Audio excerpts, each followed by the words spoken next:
Everybody, this is Dr. David Proden from down here in the North Star Recording Studio here in southern Wisconsin, and welcome to episode 131 of the Safety Doc podcast. So I look pretty good here in alignment. I've had to move the camera a lot this week for some different meetings that I've had with different platforms, and it seems that everything kind of zooms the camera in at a different angle. I still haven't received my extra lights from Amazon, so I'm down to just kind of the one light right here. I've ordered some more lights, so I've got the shadow thing going on right now. But anyway, I have on a tee for or not a t-shirt, but I have on my Green Bay Packer t-shirt. The Packers and everybody else in the NFL is drafting tonight, so I've got that going on. And then this is an American Giant hoodie, so I'll talk about that in a little bit. Let me check what is going on here. All right. So here's the deal. In front of me, this is moved a little bit over here on the side. So, all right. So what I'm going to talk about today. First thing is, here's the setup that I have going on down here in the North Star Recording Studio. So in front of me is the main screen so I can see myself. On the left are my show notes. So I always put together a couple pages of notes that I make sure I touch upon during the episode. And on the right is just an open web browser in case I need to go in there. So that's what we've got going on today. So a few things. Here we go. There we go. I'm going to keep my eye on the chat. So welcome, Jim from the Mallet Report, coming to us from Pennsylvania. Welcome, welcome, welcome. And I'll periodically, interact with the chat room. So if you have questions, post them. And it was funny. Somebody contacted me from overseas, and they'd followed the show, and they said, "How do I do like a super chat or Patreon or PayPal or something like that for your channel?" And I said, "That's cool, but like I don't have anything set up." So the best, right now to help me out, just share the show, watch it, give it a thumbs up, subscribe to my work, share my book and stuff like that. But I thought that was pretty funny. I don't have any of those platforms set up. We're still not to the point where we can monetize the channel, but we've gained quite a few followers. So again, I'm going to keep an eye on the chat. We're going to talk today about the Dunning-Kruger effect. So this is something that came about in 1999. It makes a lot of sense right now when you listen to people and how people talk about things, especially coronavirus, the economy and stuff like this. The Dunning-Kruger effect is definitely at play. And all of us have some vulnerability to the Dunning-Kruger effect. So I'm going to go in and tell you what that's about. And this is interesting because I've talked to a number of people this week and have mentioned, well, how about the Dunning-Kruger effect? I mean, are you seeing that by you? And they're like, what is that? And I mean, again, this is something I became aware of maybe 3-4 years ago. And it's very important that we go through this just so you have a working knowledge of it and that you can identify it. Again, Dunning-Kruger effect we'll talk about today. We'll also talk about the Overton window. So the Overton window has to do with policy. And again, these are kind of new concepts. Dunning-Kruger effect, Overton window, these are like in the last 20 years. So Overton window has to do with policy. And the fact of once you have a shift in things going on, like right now, coronavirus, economy and stuff like that, what becomes acceptable for policy changes. So more things can get proposed that otherwise wouldn't have even been on the table, even, like 6 months ago. So we're going to talk about Overton's window because I think it is very important to realize the impact on personal privacy and Overton's window as far as legislation getting passed. Somebody said to me, I said, "Dave, I would do anything right now just to get things back to normal. Like, the government could put anything in place and I don't care if they track my cell phone." I'm like, okay, that's like Overton window type stuff. So we're going to talk about that. So again, Dunning-Kruger effect, Overton window. I do a write-up after the shows. So in the description, I'll do a blog post and that'll all be out in the next day or two. So if you come back to the show and you're like, "Yeah, Dave was talking about the Overton window and Dunning-Kruger effect," and I'll have it really put together in a nice little format. I've got a couple graphs, stuff like that too. So I think what helps us is we just acquire little bits of knowledge over time, and then we keep applying them. And if we keep doing that, we just get sharper at what we do. So a shout out to our friend Brian Bowden. Hey, Brian. Hoping things are good in New York. I think it's warmed up there. We're still, well, we're in the 50s today, but we had a string of like 40-degree temperatures. So yeah, that is great stuff. Welcome to Brian.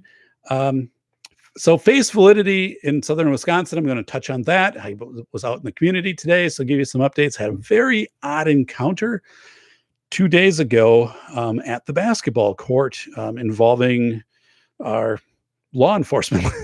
So I'm going to give you the lowdown on that. And I could kind of predict what was going to happen in that scenario. So, but yeah, so the reason I do have on a hoodie right now, which is my new American Giant hoodie, which I love, by the way, and I did a review. I very rarely do reviews, but I left a review for this one, a video review nonetheless. But, and I've got like a Packer shirt on, although you can't tell, right? I mean, because the Packers are drafting and I'm from Wisconsin. It doesn't matter to me that much anymore. But now these aren't my prison clothes because I got arrested the other day at the park. But it's cold down here in the studio. It's only 60 degrees down here. So it just sucks because it's, it should be warmer, right? I talked to my friends in California. So you're like, yeah, it's 86 degrees out here. We just got back from the beach. I'm like, oh man, I'm glad for you. It sucks for me though. Welcome, Red Crusader. Hey, welcome. Yeah, Red. Caught you. I played back Masculine Geek and saw that you were on there, I think on the last episode. So yeah, thanks for stopping in. So bacon Maldito. Oh my goodness. Yeah, a bucket of superior essentials. Oh my goodness. Bacon Maldito. Okay, a little housekeeping. One is, if you can do a thumbs up, I appreciate it. The show is gaining momentum. I actually had somebody contact me and wanted to do some sponsorship of the show. So I said, got to know what you're getting into if you go down that road. But they have some interest, and so we'll see. But the show is going to continue no matter what. So yeah, I would appreciate that, sharing this out with your friends. Like I said, this is podcast 131. So with everyone, I do a comprehensive blog post that goes along with it. So that's all out there for you. There's some really good content. I've got some guests coming back on. Brent Can is going to be coming on, overseas military expert. He's been doing face validity in a number of countries. Tremendous. So we're working out a date. And Brian Bowden from New York City, Brian over in the chat room right now, is going to be coming back on the show, giving us an update of what's happening in NYC. So that's going to be good. If you can give a shout out, you don't have to go and buy it, but this is my book, School of Errors, Rethinking School Safety in America. But really, it's about chaos theory. It's about simulated annealing, transference dynamic. What is simulated annealing? I just shared this with somebody yesterday. I have a chapter on it, but it's basically if all of your plans are just destroyed, right? How do you then get from A to B? Because you're used to taking one route. Now that route is not there. So how do you complete a task? How do you complete some activity when chaos strikes?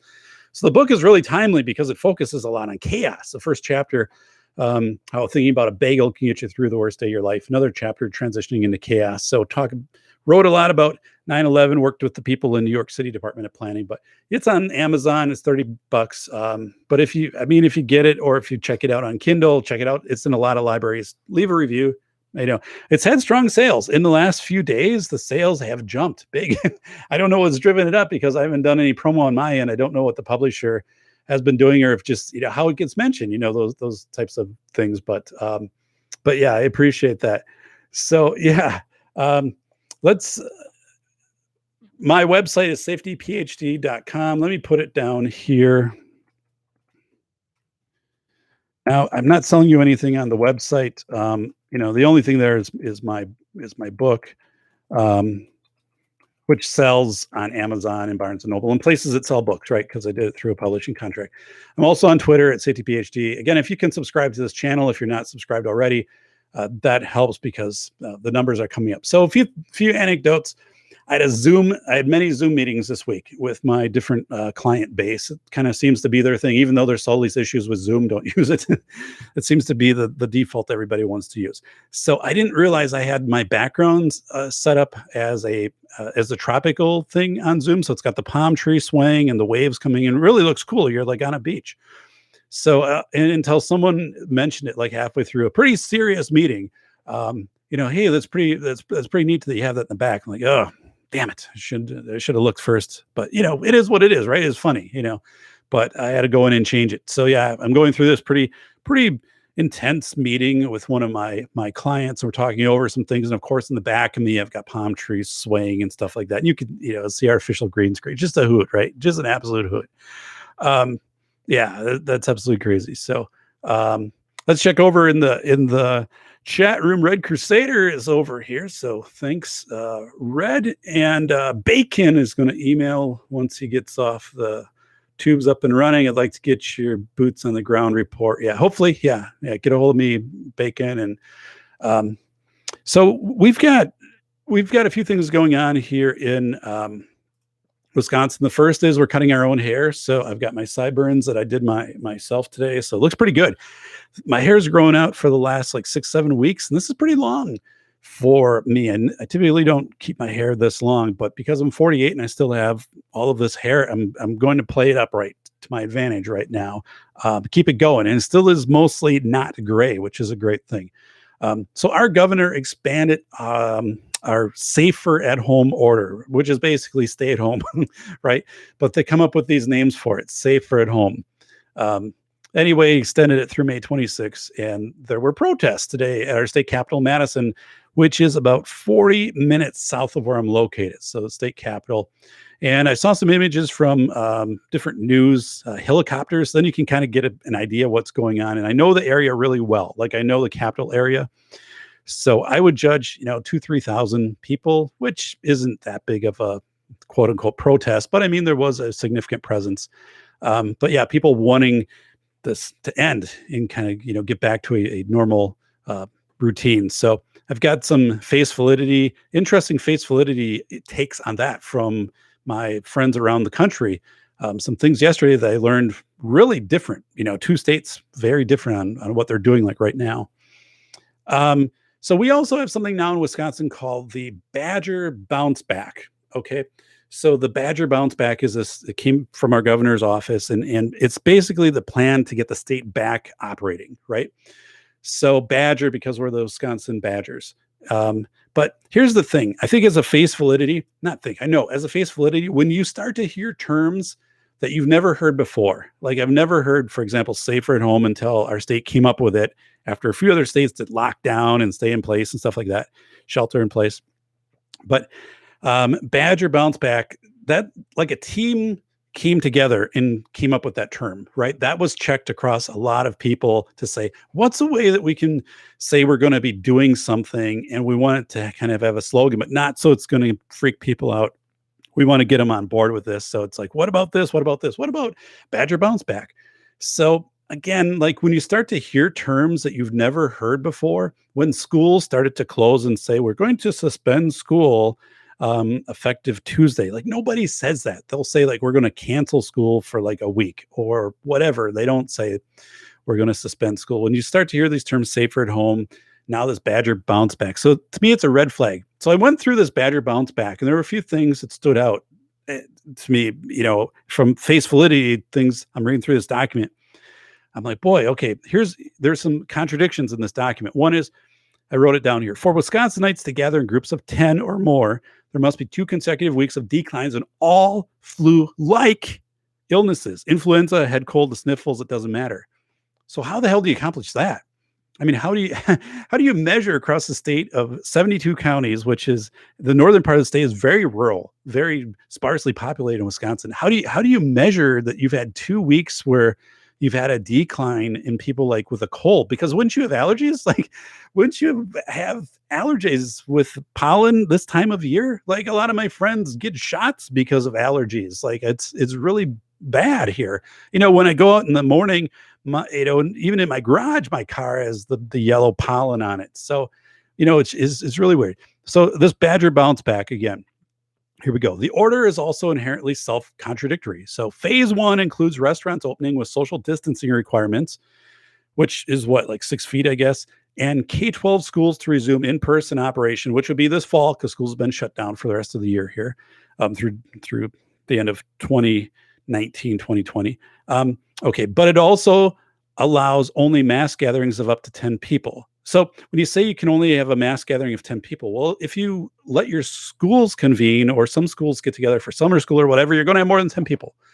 So you can't have it both ways. Like you can't do this. And how do you social distance in these restaurants? Who's going in and enforcing that the tables are 6 feet away and that people, when they get up, if they at any point, if they're going through the restaurant, do they get closer to other people? I mean, how do you do this, right? Like we saw this stuff where Ford Motor Company apparently has wristbands people wear now, and if they get close to other people, it vibrates to let them know, oh, like you're too close to somebody else, like another worker. So anyway, it's got some really weird stuff. It's a one size fits all plan. Our Badger bounce back here in Wisconsin. We have, again, 72 counties. Most of them are very rural and sparsely populated. We have Dane County, which is Madison, our state capital, Brown County, Green Bay, where the Packers are. And we have a lot of really small, Sawyer County, really small counties in the state. And again, the northern part of the state's very sparsely populated. So to have this plan of starting back when everybody kind of meets this threshold across 72 counties and how you're going to measure that, it just is unrealistic. So again, it's one of these things that's face validity when they come out with a term that you've never heard before, the Badger bounce back. And here's like this stuff. It's just saying, yeah, we're going to open at some point again. We don't really know when. Here's conditions are extremely vague. And it's just to buy time with people, right? There's a reason you don't cancel school for the year, even though the moment they canceled school on March 13th in Wisconsin, they knew that it wasn't going to open again for the year. You cancel it for suspend it for a few weeks and then make a decision because people are already used to it if it's already shut down. So people are already in this mode of we're all at home. So they're going to say, hey, we've got some plan to get you back here, but it's really vague and we're going to control the rules. I don't know. It's really crazy. So welcome, Chess Rockwell. Low information followed by huge inferences, the idiot savant problem. Yeah, that's and actually that's going to get into Dunning-Kruger here when you come into it. When I come into that. Bacon, funny you should mention, I compile a whole list of made up Corona crisis terms every human is brainwashed into following. I'd love you to have those shared with me, to go over them. Yeah, it is. I mean, all of these terms. I mean, terms now that we're going to have forever. Yeah, social distancing and now today I was watching what Delta is thinking of reconfiguring its airline so the middle seat faces the other way. I mean, again, this is something you don't need to do these permanent reconfigurations of things. I mean, and that they would have barriers in the planes and all this stuff. I mean, it's unrealistic, right? People just go off these crazy terms, but yeah. So, okay. Yeah.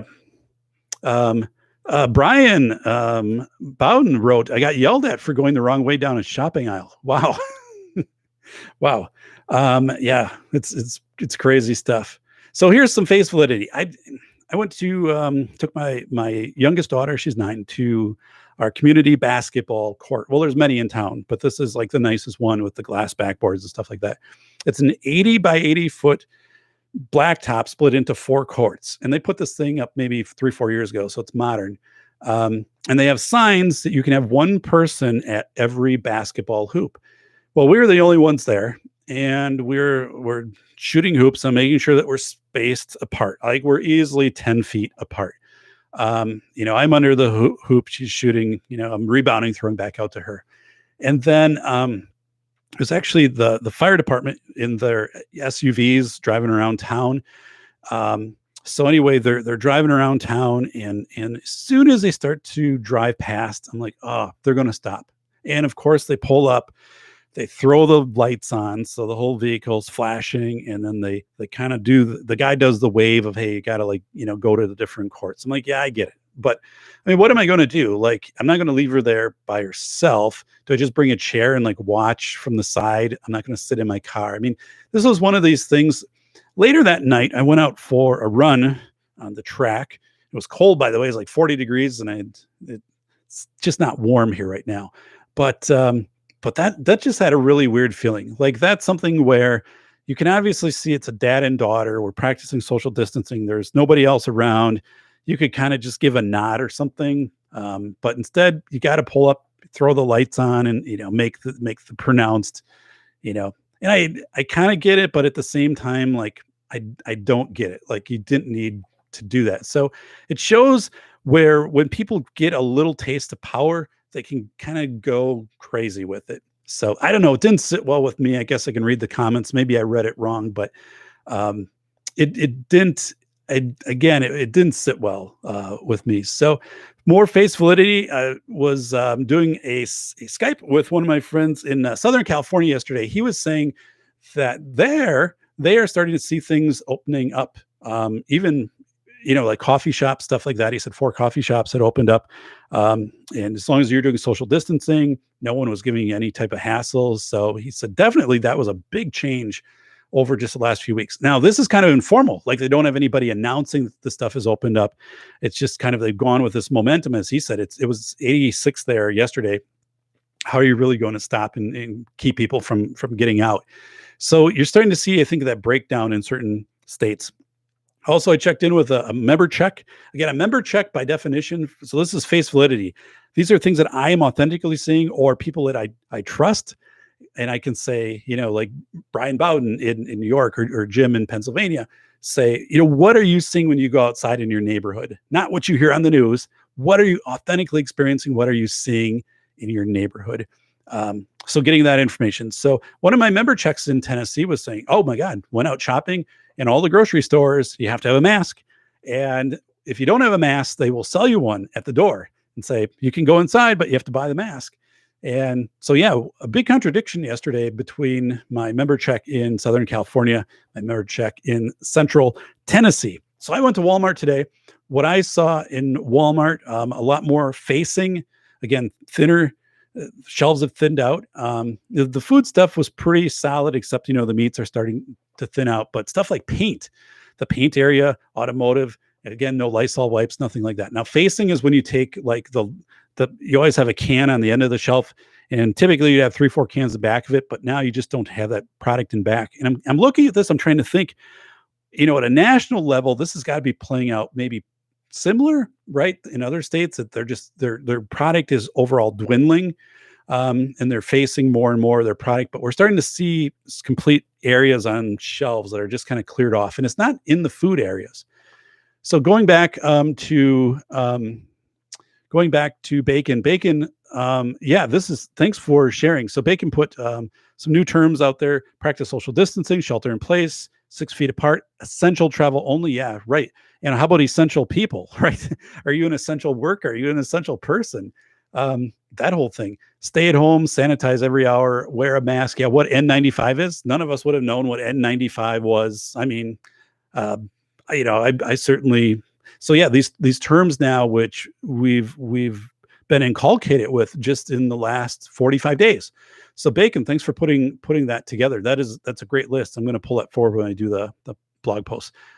Chest wrote, it takes a village to defeat a virus. Your kids are society's kids. Yeah. Oceana has always been at war with Corona. Yeah. It's how long is California really going to abide by this? And again, my member checks out there say the waves are calling. People are out this time of year. Brian Bowden is reporting more people out in New York City. Jim Mallard in Pennsylvania reporting more cars on the road for sure. I've seen that too. I'm seeing the same thing. Our local small engine shop, I've talked about them before. So they've opened up, but they'll do pickup now. So, they'll pick up your mower and things like that and fix it and bring it back. But so they were shut down. I took a picture of the door, shut down by government. Is what the owner put, but it's a local business. They've been around for 25 years. So I'm glad to see that they're starting to pick up again. Our local hospitals, effective Monday. This is through much of Wisconsin. Our local hospitals are restarting their elective medical procedures. Okay. And they're also, routine appointments and stuff like that. Now, here's the part for face validity that doesn't make sense to me. So last week in Wisconsin, our governor talked about in Milwaukee at the state fairgrounds that the Army Corps of Engineers is building a basically coronavirus, relief section for medical if coronavirus patients overwhelm the Milwaukee area hospitals, and other patients could go to the fairgrounds. And then Alliant Energy Center, which is a big arena in Madison. We have the Cole Center, which is 17,000. Alliant is maybe like 11,000, but then it has a big conference area that's attached to it, that they were preparing to convert that over to beds in kind of an impromptu hospital setting. So this is within the last week. And now, effective Monday, all of these places, dentist office, optometrist, hospitals, elective surgeries, all of this is coming back online, even though we have the safer at home until March or May 26th. And the Chamber of Commerce for the state has basically come out and said, we got to start opening things up. So I think this whole pressure of the economic losses, and then the fact too that we're not getting overwhelmed here, like at a statewide level of 72 counties, it's not over capacity. I've taken pictures. Again, I've outside of our hospital where they have the entrance for respiratory, really documented that very well this week, because I'm thinking I might do a book just on face validity, and I want to make sure that I have these photos available when I have the book. But I think we're starting to see where this just isn't going to crash here. For face validity, why would these hospitals open up elective procedures on Monday across the state, for example? Why would they start doing this if they didn't anticipate, right, that there was going to be a leveling out, or that we've already leveled out, or that we have a huge denominator of people which already have the virus? Basically, the hospitals wouldn't do this if they expect it to be overwhelmed. It's not only it's right here in my community, but it goes down into the Madison area. Then it also goes up into central Wisconsin. I've checked with my member checks, and they're like, "Yep, Monday. We've been informed. We've been getting calls. If you have appointments, reschedule them so you can get in with the dermatologist or the whatever." So, going back into to the chat, Bacon wrote, "Use gloves, wash your hands every hour, flatten the curve." Yeah, flatten the curve. Self-quarantine, high-touch areas. Yep. Wow. Non-essential business. So we can come up with these. Yeah, stimulus checks equals more drivers. So that's coming into the economy. Brian Bowden wrote, "The big problem is when more people go out and realize that the lockdown shelter in place wasn't really needed. Then they'll be held to pay due to all the people out of work and businesses closed." So there is that aspect of it, right? I had a number of people tell me that we expected that we would have relatives, people that we knew that would be we'd be notified they passed away because of coronavirus. Our local hospital would be swamped. Our schools would be taken over. And again, it's one of these things, like, because the curve was flattened, did this not manifest, or would have this not manifested in the first place? I don't know. But yeah, it is. People are becoming very skeptical right now, especially again, when, like, right here locally, the face validity, when we get the notices from our local hospitals saying, yeah, if you have elective procedures, if you have whatever, we're opening up. And then at the same time, a few days before, we get notices from the governor saying we're looking at building out these additional sites. We're going to take over this arena. We're going to do this. We're going to do this. I'm like, those two things don't make sense. So face validity, looking outside what's happening. And I can look, and literally a mile from my house is the hospital. They're starting elective stuff back on Monday. Bacon wrote, "Washington State is still shut down until the 16th of next month, I believe." Yeah. So it's interesting, right? Because we have some states like, Colorado is opening more stuff up on Monday. South Dakota really never did hit a big, closing. I think a number of the schools closed in South Dakota, but yeah, we're definitely at a tipping point with all this. But I've also seen, as face validity, I went on Craigslist, and there are fewer people posting that they're selling stuff, and the price of firewood actually has kind of rebounded a little bit. So that was something, a month ago when, the first wave of layoffs were hitting and everything was being closed down. People were putting everything on Craigslist. I mean, the one day was wild. I think there was like 6,000 new pages of things in my area But that slowed down, and again, the prices have kind of come back up on some of those things like firewood, which tells me people are kind of stabilizing out a little bit right now. But I don't know, like face validity, we'll keep checking. What'll this look like when things, more payments are due, rent, people that do installments on property taxes, car payments, all those stuff. What is it going to look like when you're making those payments out and we're not having a corresponding rebound in jobs? But so the Dunning-Kruger effect, Dunning-Kruger. It is Dunning Kruger. Let me put it down here. It'll also be in the. This is pretty cool stuff. Okay, so it's a Dunning-Kruger effect. In the field of psychology, the Dunning-Kruger effect is a cognitive bias in which people with low ability at a task overestimate their ability. It is related to cognitive bias of the illusion of superiority and comes from the inability of people to recognize their lack of ability. And I'll explain this in a little bit, give some examples. Without the self-awareness of metacognition, people cannot objectively evaluate their competence or incompetence. So, it's somebody looking at something and saying, yeah, this is pretty easy. Like I can definitely, remodel this kitchen, like, and they've never really done it before. Pull some of these. I can do this electrical stuff. Like actually, I thought that in the other room down here at one point, you come in with something and you overestimate your ability. And this happens.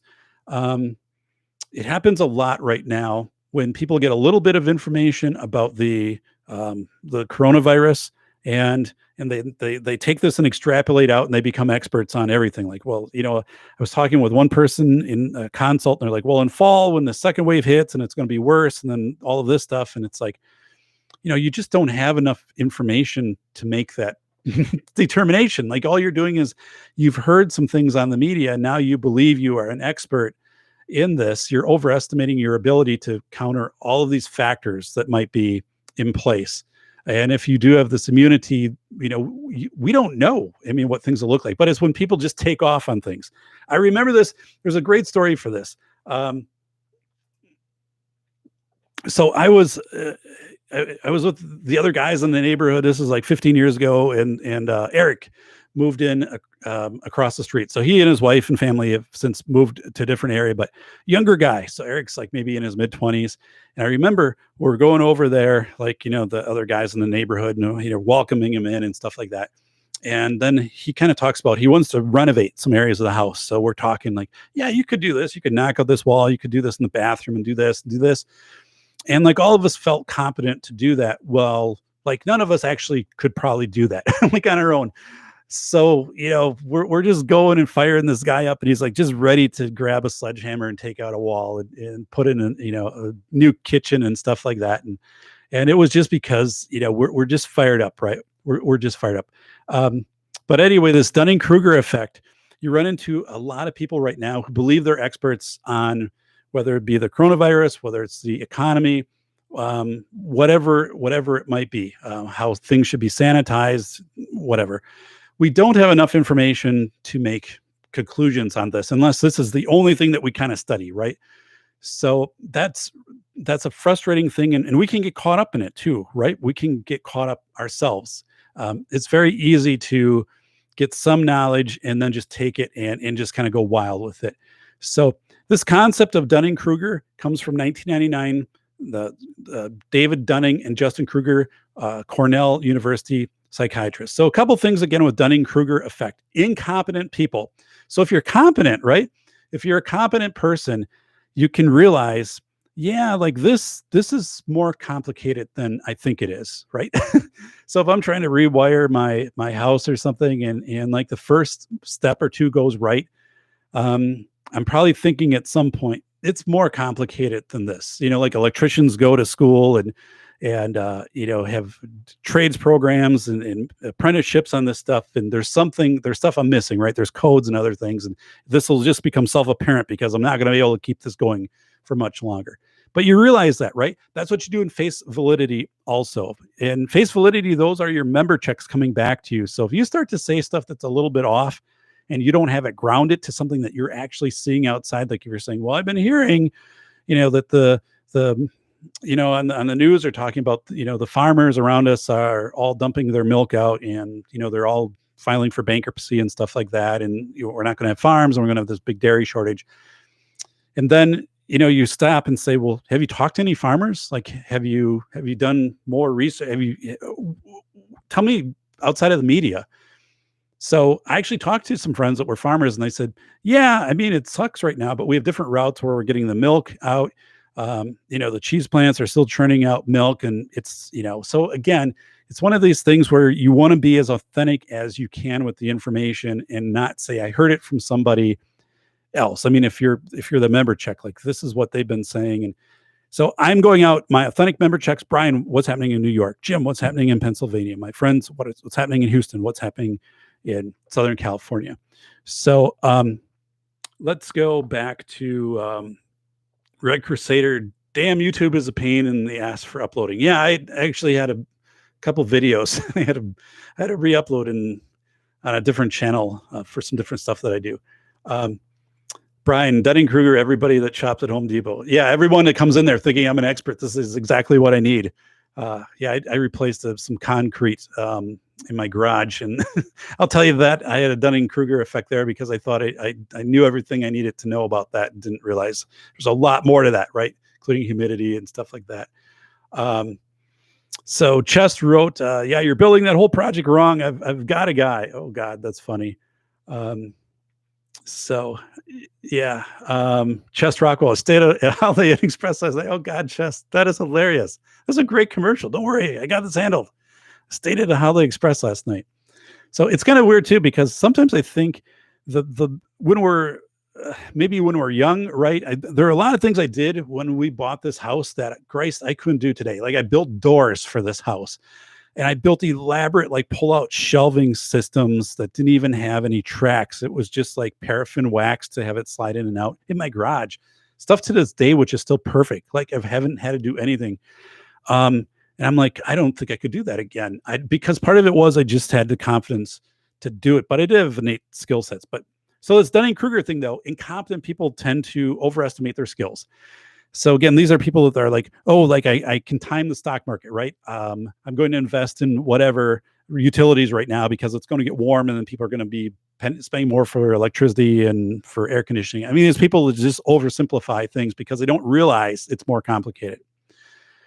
So that's one, they overestimate their own skill levels, that they have some innate ability to just pick up on what's happening, and they know it before other people do. They just have it without putting the work in, right? You just know it all without having to put in the work.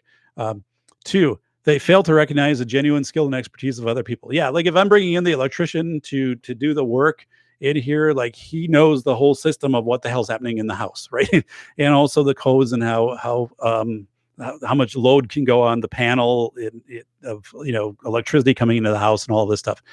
There's reasons you bring in people with expertise. There's the reason my computer guy, who comes in and does whatever the hell he needs to do, like behind the scenes here, to get some stuff set up in the studio. Like, I don't know how to change out the internal hard drives and stuff. Like, could I kind of figure it out? Like, maybe, but I don't know how this whole system works and how it all gets programmed and backup. Like, that's his thing. So one, people overestimate their skills. Two, they fail to recognize genuine skill and expertise of other people. Three, fail to recognize their own mistakes and lack of skill. So like, I repainted the bumper on my 1996 Dodge Intrepid, which was this weird mix of green metallic emerald. And so I thought I prepped it pretty well without really knowing what I was doing, right? Because I'm not a body shop type of guy. And so like I got done with it and it totally didn't match and it looked bad and started to flake off. So at that point, like, I'm like, yeah, I mean, there's a way that this is treated. There's a way this paint has to be prepped, and it's ABS, how paint goes on that versus metal. And then also just, I had to recognize this isn't my skill set, right? This isn't my skill set. I made a mistake with this. I gave it a try. I guess there wasn't anything lost, but I got to get somebody in here that knows what they're doing. Like, I got to take this in and, have this taken off and either new paint job on it, whatever needs to happen. So Sass Too Many, good evening. Good evening back to you, Sass Too Many. Thank you so much. Thanks for coming over. Red Crusader, I was challenged by the MG crew to post a video. So I did a rough first video. Excellent. Yeah, Red, great stuff. And Yeah, I'll definitely check out your channel, Red Crusaders. So, if you haven't already, please do a thumbs up for the show. I appreciate that. If you haven't subscribed to this channel, please do that. I've been growing the subscribership, I guess is what you'd call it, pretty robustly. Although we're still a ways away from that 1,000 members, which is kind of the threshold. But this is episode 131. Been doing this for 4 years. It's good content. We're going to have a number of guests coming up and shows also. But so anyway, Dunning-Kruger, right? Dunning-Kruger, the perfect example of Dunning-Kruger is somebody who watches the news for an hour, or who reads one article off of CNN or off Drudge Report or whatever. And then they're like, I'm an expert on the coronavirus, that when it gets to be summer, the virus will be killed, or I'm an expert on the economy, that because of whatever Fed liquidation, we're going to have inflation. It's going to start on whatever date. They get to be this expert. So I'm going to throw out some other terms for you that apply to this. Metacognition. So metacognition is basically being aware of your own thoughts, right? Of being aware and saying, yeah, maybe I'm not right on this, or like my model of thinking on this. Maybe I need to call in somebody and say, hey, I need an opinion on this. Like I need to call in Brian or Jim or Red Crusader or Cameron. Hey, Cameron, good evening. I need to call Cameron in and say, listen, here's what I'm thinking. Am I on base with it? Like, is my thinking right? Am I framing this correctly? And they're like, yeah, you're kind of framing it correctly. Maybe you're not. So yeah, that's cool. So metacognition.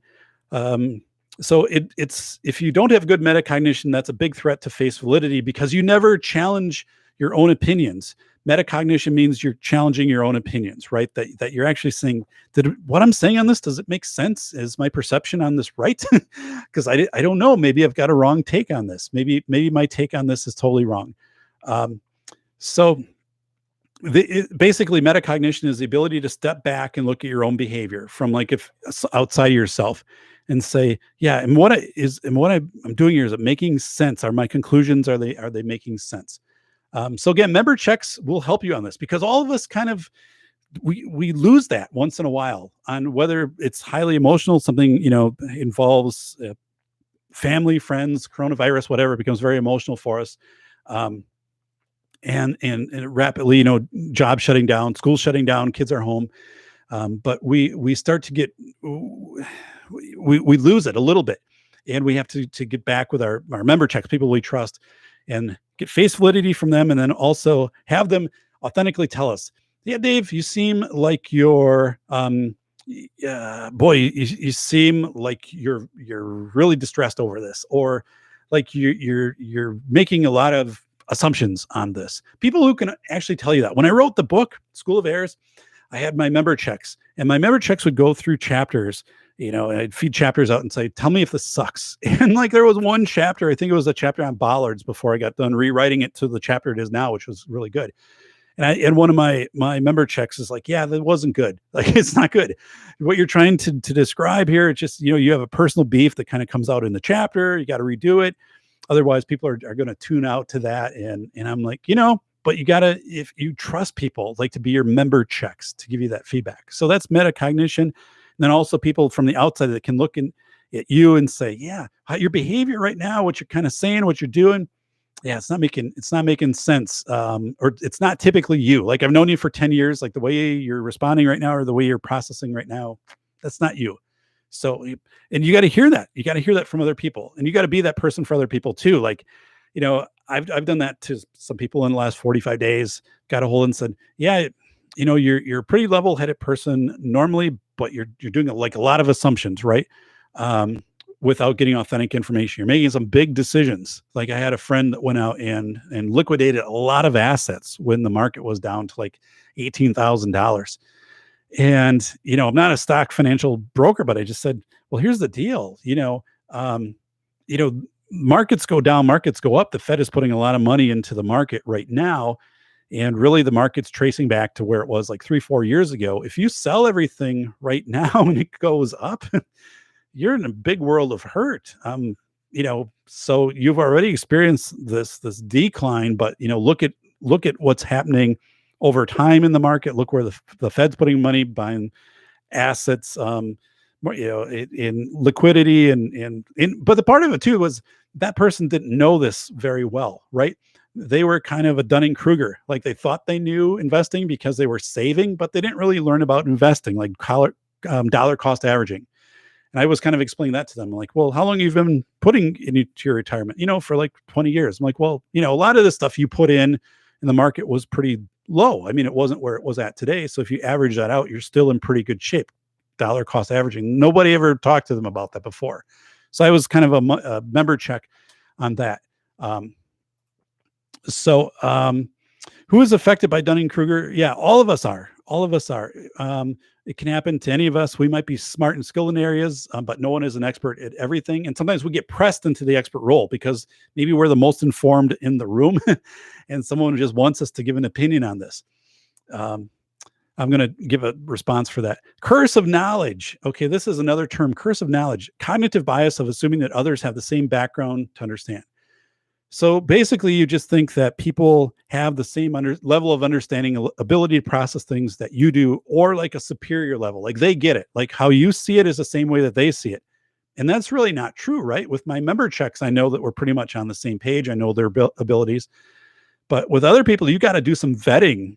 Because I can talk about things like, this Dunning-Kruger, and we can talk about face validity, and some people be like, you assume they understand what it is, like it's out in your environment, but you're making big assumptions. It's the curse of knowledge. Aaron Clary's book, The Curse of the High IQ. He gets into this where, again, when you have everybody in the chat, who you're in the chat room right now, this is an intellectual discussion that you're partaking in. I mean, I got a PhD from UW-Madison. I know this stuff. I'm very thankful that all of you are here participating in the chat and giving this up. But I mean, we've got information, right? We've got information. We've got a high level of processing. But if we bring the typical people into this type of discussion, we've got to be doing checks. Not that they don't, not, again, the people can't acquire this information, but we got to check.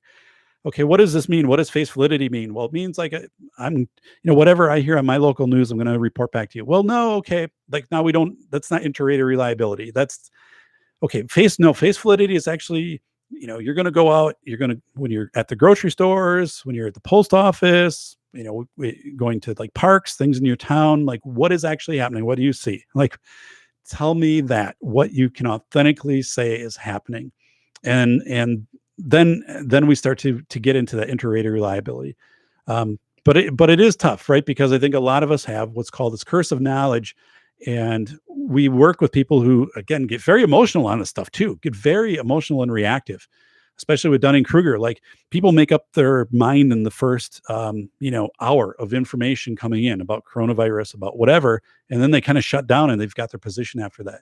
So when we're more informed, we're trying to get people to look at things. Like I've had discussions with people and said, well, the whole thing too, like with the pneumonia and all of that stuff. But they're also finding, like if you read the medical side of this, the autopsies and things like that, forensic work in this, that the red blood cells aren't retaining as much oxygen, right? So you're not having the blood sats is high. So there's another component of this, which is your blood just isn't working the way that it should. So, but people are like, I don't know what that means, or I don't want to hear, because it's like ventilator. That's all I know. It's terminology, kind of like Bacon was saying, like everybody ventilator. And it's like, well, if there's this other component of this that impacts your red blood cells to be able to oxygenate the body, we've got, that's a whole different thing, right? Like how do we deal with that? But let me go over here in the chat. SAST, this keyboard is trash. Really need a new laptop. Wow. I've got a really nice laptop. I've got to get tuned up because we're underusing it right now. Best laptop keyboards are on Lenovo business machines. Yeah. I had a Hewlett Packard. We still have it upstairs. Like the kids use it. That laptop, the keyboard sucked from the first day. Absolutely sucked. Still sucks, by the way. I'm calling for a big buy on silver, both certificates and physical. That's Brian Bowden. Yeah, silver is affordable because gold, it's a higher price, obviously, to get into gold, and you can get more in silver. Cameron wrote, well, unfortunately, I got to go. We'll have to catch replay. You guys have a good night. Hey, thanks for stopping in, Cameron. So let me kind of go through here. We're doing good. Yeah, good. So optimism bias, I just got two more terms here. Optimism bias. So optimism bias is a cognitive bias that causes someone to believe that they themselves are less likely to experience a negative effect. So it's kind of like somebody says, well, it's not going to happen to me, right? It's not going to happen to me because, yeah, I'm too smart. Like I'm going to see this unfolding. I'm going to be able to get out of the stock market in time. I'm going to be able to buy the necessities before everybody else, buys up the store. It's not going to happen to me. I have robust genes in my family. We're not going to have some, pandemic take out, me and my family and stuff like that. So it's something where people just dismiss things. And I think as Americans, we've kind of got this way. And part of it though, we're tested, right? Because we get hit with hurricanes every year. We get hit with floods, tornadoes, here in the Midwest, earthquakes, wildfires, and things like that. But so pandemic is a little bit different, but it's also, people have been tested to some extent. But this whole thing of saying it's not going to happen with me, as a school safety expert, when I would go through and research, school shootings, for example, the school shootings in those communities and those schools and those individual buildings, they never thought it was going to happen in that building. So, this whole thing of this cognitive bias of thinking it's not going to happen to us. I was thinking back, like when I was a teenager, all the stuff I used to do as a teenager, all the fast driving, we used to just, race cars and stuff like that. Just thinking we were untouchable. So yeah, this optimism bias. And here's the last one: ultra crepidarianism. All right, ultra crepidarianism. So this is kind of like, here we go. No. This is kind of like a Dunning-Kruger, and I'm going to post it right there. Okay. That's a pretty interesting one. Basically, you give opinions on something where you're not qualified to give an opinion, right? So, someone is asking you about, whatever it is, or the economy. It was like when my friend was asking me about, whether to buy or sell this huge stock portfolio that they had when the market was at 18,500 a month ago. And I said, I'm not a financial guy. I know finances, like I've studied my own personal finances, I'm aware, but I'm not a banker. I'm not a financial broker, investor. I don't know your portfolio. I don't know all of this. I mean, to the point where they were going to literally like send me everything and say, analyze it, and whatever you think we need to do, we'll do, like, for the family there. I was like, I can't do this. Like, this isn't me. I'm not able to give this opinion. I can't opine. This is interesting too, because as an expert witness, I have to make decisions on cases, whether I feel competent to opine on a case, whether it is in my knowledge base, this case, right? Whether it's in my wheelhouse, basically. And so, and there's times I had a couple of cases this week, and one I was conflicted on, which was really weird because it was a case. It was a case, and they're naming people in this case that I actually know. So, you can't participate then when you're suing someone if you have this conflict of interest. It's very rare to have that because I work nationwide, but this conflict of interest.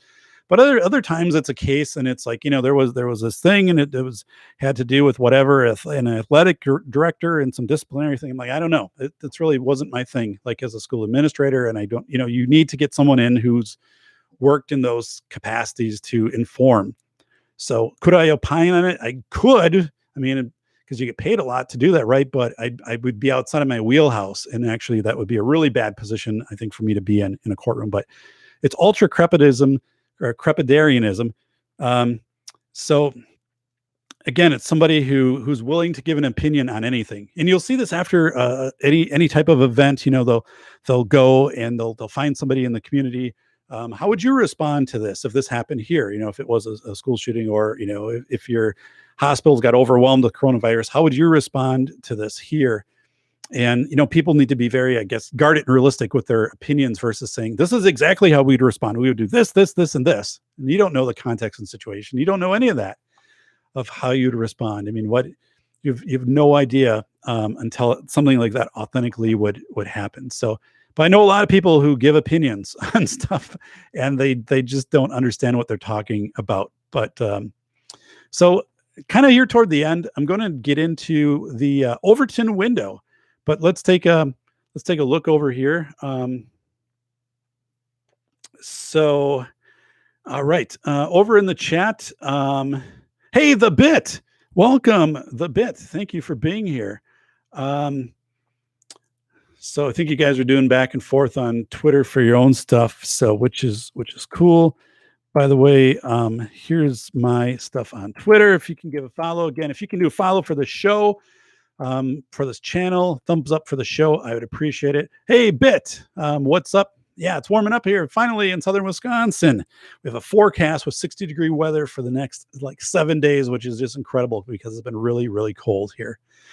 So the Overton window, let's be aware of what the Overton window is. So the Overton window is the range of ideas the public is willing to consider and accept. Ideas basically a politician could successfully campaign on. What is the Overton window? So the Overton window has shifted. A year ago, the Overton window had to do a lot with gun violence, right? With gun violence. It was really probably one of the leading topics with the Overton window. That you campaign on gun violence, mental health, those are big issues. So there was more legislation being proposed, 500 school safety bills a year, mental health legislation for, at the county level, all of that stuff was coming out. Overton window was open for that. So right now, what has happened is the Overton window has shifted because of the coronavirus. So here's the stuff right now that legislators are looking at. So you're going to see all of this stuff come out in legislation. You're going to see people campaign on this in fall. Now, the reason we need to be aware of the Overton window is because when the Overton window shifts, we can have some really wild legislation get put into place. Like after 9/11, the Overton window shifts and we have the Patriot Act gets put into place. And now there's going to be other things which will come in place because the Overton window is basically what people perceive as acceptable, right? And right now, what's perceived as acceptable for a lot of people has shifted. They're including more stuff in that. So here's some things that people are much more willing to accept right now. The Overton window, overhauling our hospitals, right? Of saying, hey, we need to do massive funding. We need to do hospital expansions. We need to update our equipment. We need to update our warehouse of equipment for ventilators, all of this stuff. We need to do more training of nurses, expand our programs. Now, is that authentically needed? I don't know, right? We have a lot of hospitals around here. We had a lot of hospital building across the state. We had overbuilding. We have a lot of hospitals because of elective surgeries. They're laying off and cutting salaries right now. But you're going to see this push because we've seen the parades for the healthcare providers. We've seen the nurses and doctors standing now with the protest to open states up, saying, no, we can't do this. We have to flatten the curve. So medical has really been elevated, right? This is what so if you're campaigning and you're saying, I'm going to campaign and we're going to fund our universities to increase our training for medical providers. We're going to put more money into telehealth. We're going to do this. We're going to push out whatever. That's the Overton window. Like, you're not going to get pushback on that right now from the majority of people. Now, over here in the chat room, again, you're an intellectual group. This is so for me, it's a feast of the mind right here because you're smart people. Like you understand this, right? You understand this. But again, a lot of people don't. They are easily, manipulated by these topics. So anyway, human tracing for personal safety technology, right? If a few months ago you would have said, we're going to at a governor level, at a politician level, say we're going to track your cell phones, right? We're going to track your cell phones because we need to know where you're at in case you come across someone who is infected with during a pandemic or whatever it is. People be like, no, there's no way in hell you're going to do that, right? And now a lot of us, would look at this. And actually, let me go over. Sass Too Many wrote, Overton window is like gaslighting. Bacon, anything I missed? Red Crusader found you safety. Forgot to follow you last time. Hey, yeah, Red Crusader, thanks for following. I appreciate that. Bacon, we are switching topics. It relates to, oh my God. Okay, this is pretty crazy. Red Crusader wrote, the hospital companies are also constantly badly over coverage areas. Yeah, what's going to be covered, what's not going to be covered. So this Overton window gets really crazy right now, because if you asked people, okay, and I've asked people, I've asked family members, I've asked friends, I've asked people, um, even member checks, and say, would you have would it just be standard when you get your phone, when you get from the cell phone provider, that it's tracked? You know that your phone is always tracked. It's just a default. It's no longer, it's like Israel. You just know your phone is being tracked, that you're being tracked whenever your location. And the whole thing would be, we're doing this now for safety, for legislation. Overton window, we're going to do this so we can keep you away from other people, and then we can also let you know if you've been in contact with somebody that did test positive for the coronavirus, COVID-19, or whatever the version is that comes out a year from now or 5 years from now or whatever. But they don't tell you, right, that we can also make sure that you don't leave your house. Or if you do leave your house and you've got your phone and you're somewhere, you can be fined, right? That can just be part of the law now. Or we can stun your phone so it shuts down. And you have to do something to reactivate it, or it only dials out to 911 or something like that. So basically, and then is this submissible in court? Like all of this stuff of, your location now is constantly tracked. How is that information used? Is it done for your insurance company? Like for your driving, does that is a record they can keep so they know how much driving you're doing? And at what times of day, if you're driving at night, when like in Wisconsin, there's more deer collisions, do your premiums go up? Who knows because of this stuff? How about this? Mandatory vaccines. A lot more people accepting of mandatory vaccines now, because if they believe this will end the coronavirus and we'll be able to return to a life like they knew before, they're going to do it. So funding for unemployment and business shutdowns, that we're basically printing more fiat currency. We're putting more currency into the system, more liquidity, that we've added trillions of dollars of debt, like what I just did the math that, was like $30,800 per every American just in the last like 30 days. We've added to the national debt. So is this something we get used to? Do we also get used to universal basic income? What if it is for 4 or 5 months, everybody gets a check for $2,000? So do these things now shift the Overton window? So the Overton window, again, is just realizing where politics stands in legislation at any point in time. When we're stressed, a time of stress on a society, people are willing to accept a lot more. It seems more logical to them, right? Okay, I'll trade this off. The cell phone stuff, yeah, for the tracking to keep us safe. Yeah, the vaccines, yeah, I'll trade that off. I'll trade this off. More of the social contract, more of Patriot Act type stuff. I'll trade it off. I'll get rid of it if you can give me back this. But you don't realize you're getting rid of privacy and all of these other things. And it's happening really fast because people want to return to the sense of normalcy, right? Because right now they're still kind of out in chaos. We still have these extended stay at home or safer at home orders or whatever they are. So the window, shifts over time. If we think of things in the past with Overton window, such as women voting, that was part of, an Overton window shift. Animal rights, part of an Overton window shift. So yeah, we've had a lot of times, going back, if we look at this, but right now we definitely have a significant shift of this Overton window. And again, you will see it in the way politicians speak for re-election, the type of bills that get proposed. You're going to have massive funding that's going to be coming into hospitals, right? Because anybody that campaigns on that right now is going to have the backing of the medical providers. The medical providers have been on, CNN. They've been on the news. That we've held praise for the medical providers. So that is going to be a definite.